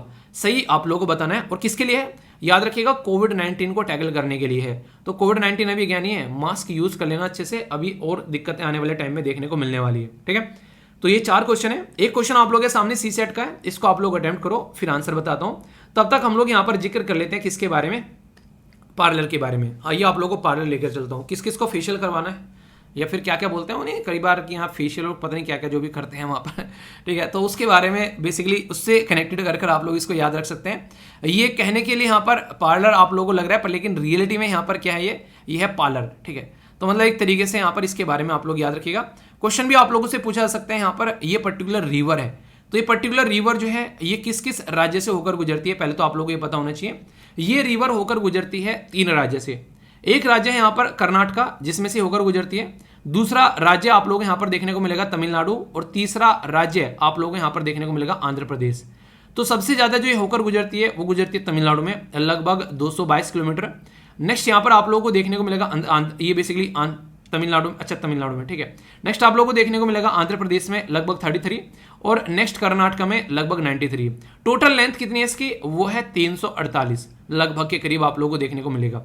इसकी जो ट्रिब्यूटरी है यानी कि इसकी जो शाखाएं हैं उसमें पोनी और इसी के साथ में चेयार रिवर आप लोगों को यहाँ पर नजर आएगी। ये काफी इंपॉर्टेंट होता है, जहां से आप लोगों से क्वेश्चन कई बार पूछे जाते हैं। ये निकलकर कहां से आती है, देखिए आप लोगों से नॉर्मली कहां से निकली है, कहां पर जाकर गिर रही है, इसकी ट्रिब्यूटरी कितनी है, किस किस राज्य से होकर गुजर रही है, वो सारी चीजें होती हैं, और वही सारी चीजें आप लोगों को स्लाइड में देखने को मिल रही हैं। ये निकलकर आती है यहाँ पर चिक्कबल्लापुर। ये आप लोगों को देखने को मिलेगा डिस्ट्रिक्ट कर्नाटका के अंदर में। एक हिल है जिसको बोलते हैं नंदी हिल, तो नंदी हिल भी आप लोगों से कोई पूछने लगे तो आप लोगों को यहाँ पर पता होना चाहिए, ठीक है। एक मूवी आई थी, वहां पर भी नंदी ब्रांड का घी बेचा जा रहा था, ठीक है, किसी ने देखी है वो अच्छी मूवी थी। यहाँ पर मार्केट में गलत तरीका घी, बेसिकली घी क्या तेल था, बेसिकली तेल बेचा जा रहा था, तो नंदी, उससे मुझे याद आ गया यहाँ पर, ठीक है। तो उससे आप लोग यहाँ पर इसको याद रख सकते हैं, ठीक है। कई बार ना उनको कनेक्ट कर लिया करो इस तरीके से, तो आप भूलोगे नहीं आप लोग यहाँ पर कि अच्छा ये यहाँ पर इस तरीके से चीज़ देखने को मिल रही है। तो ये बेसिक कहाँ से निकलती है, तो यहाँ से निकलती है जो बेसिकली नंदी हिल है, और जाकर कहाँ पर गिरती है, ये गिरती है बे ऑफ बंगाल के अंदर में, यानी कि ईस्टर्न साइड में यहाँ पर आप लोगों को देखने को मिलेगी, ठीक है। तो ये कुछ बेसिक कॉन्सेप्ट्स हैं जो कि आप लोगों के माइंड में क्लियर होना चाहिए। कंफ्यूजन हो तो कंफ्यूजन को दूर कर ही आगे बढ़ना है, ओके। जोश ढीला तो नहीं पड़ गया, जोश हाई रहना चाहिए, जोश में कोई कमी नहीं आनी चाहिए, ओके। तो हाउस द जोश बिल्कुल हाई होना चाहिए, ओके। 5 नए शब्द सिखाकर जाऊंगा और पांचों के पांचों शब्द जो हैं कहीं ना कहीं आप लोगों को, जैसे यूपीएससी के अंदर आंसर राइटिंग कर रहे हैं, इंडियन स्पीकिंग, अगर तो आप लोग बेसिकली इंग्लिश स्पीकिंग के बारे में थोड़ा सा अच्छे से इंप्रूव करना चाहते हैं, एनडीए सीडीएस एसएससी बैंकिंग के अंदर में वोकैबुलरी या फिर एंटोनिम सिनोनिम्स पूछे जाते हैं, तो हर जगह आप लोग इसको इस्तेमाल कर सकते हैं। ठीक है, एक एक शब्द है, इनके ऊपर एटलीस्ट एक सेंटेंस तो फॉर्म कर लेना, इतना एहसान जरूर कर देना, ठीक है, वरना बुरा लगता है। ओके, स्टेम के बारे में बात की जा रही है। स्टेम होता है तना बोलते हैं नॉर्मली आप लोग, तो जहां से उत्पन्न होता है एक तरीके से उसको बोल देते हैं। तो ये याद रखिएगा, आप लोगों ने पेड़ का जो तना होता है स्टेम, ठीक है, तो उस तरीके से आप लोग यहाँ पर कनेक्ट कर सकते हैं। स्टेम सेल के बारे में सुना होगा, जिसके ऊपर स्टडी की जाती है कि इंसान को भी एक तरीके से कई सारे बॉडी के पार्ट स्टेम सेल को यूज करके बनाए जा सकते हैं। ठीक है, तो ये याद रखिएगा। रिस्टोरेशन होता है मरम्मत करना, कोई चीज हो गई है खराब, उसको मरम्मत कर देना, रिपेयर कर देना, तो ये रिस्टोरेशन की कैटेगरी में आता है कि चीजें खराब हो चुकी हैं उनको आप लोगों को मरम्मत करना है। ठीक है, तो इसको रिस्टोरेशन बोलते हैं और ये रेगुलर आप लोगों को न्यूज में देखने को मिलते रहते हैं शब्द। इनग्रेस का मतलब आप लोगों को देखने को मिलेगा प्रवेश, एंट्री करना, किसी चीज को अप्रोच करना, यानी कि ये चीज मेरे पास में होना चाहिए, आपकी एक्सेसिबल होनी चाहिए, तो वही हो सकता है, तो उसको बोलते हैं इनग्रेस। ठीक है, तो इंटरेस्टिंग है, ये आप लोग याद रख सकते हैं और ये बेसिकली ऐसी चीजें हैं कि इनके ऊपर सेंटेंस जरूर फॉर्म करिएगा।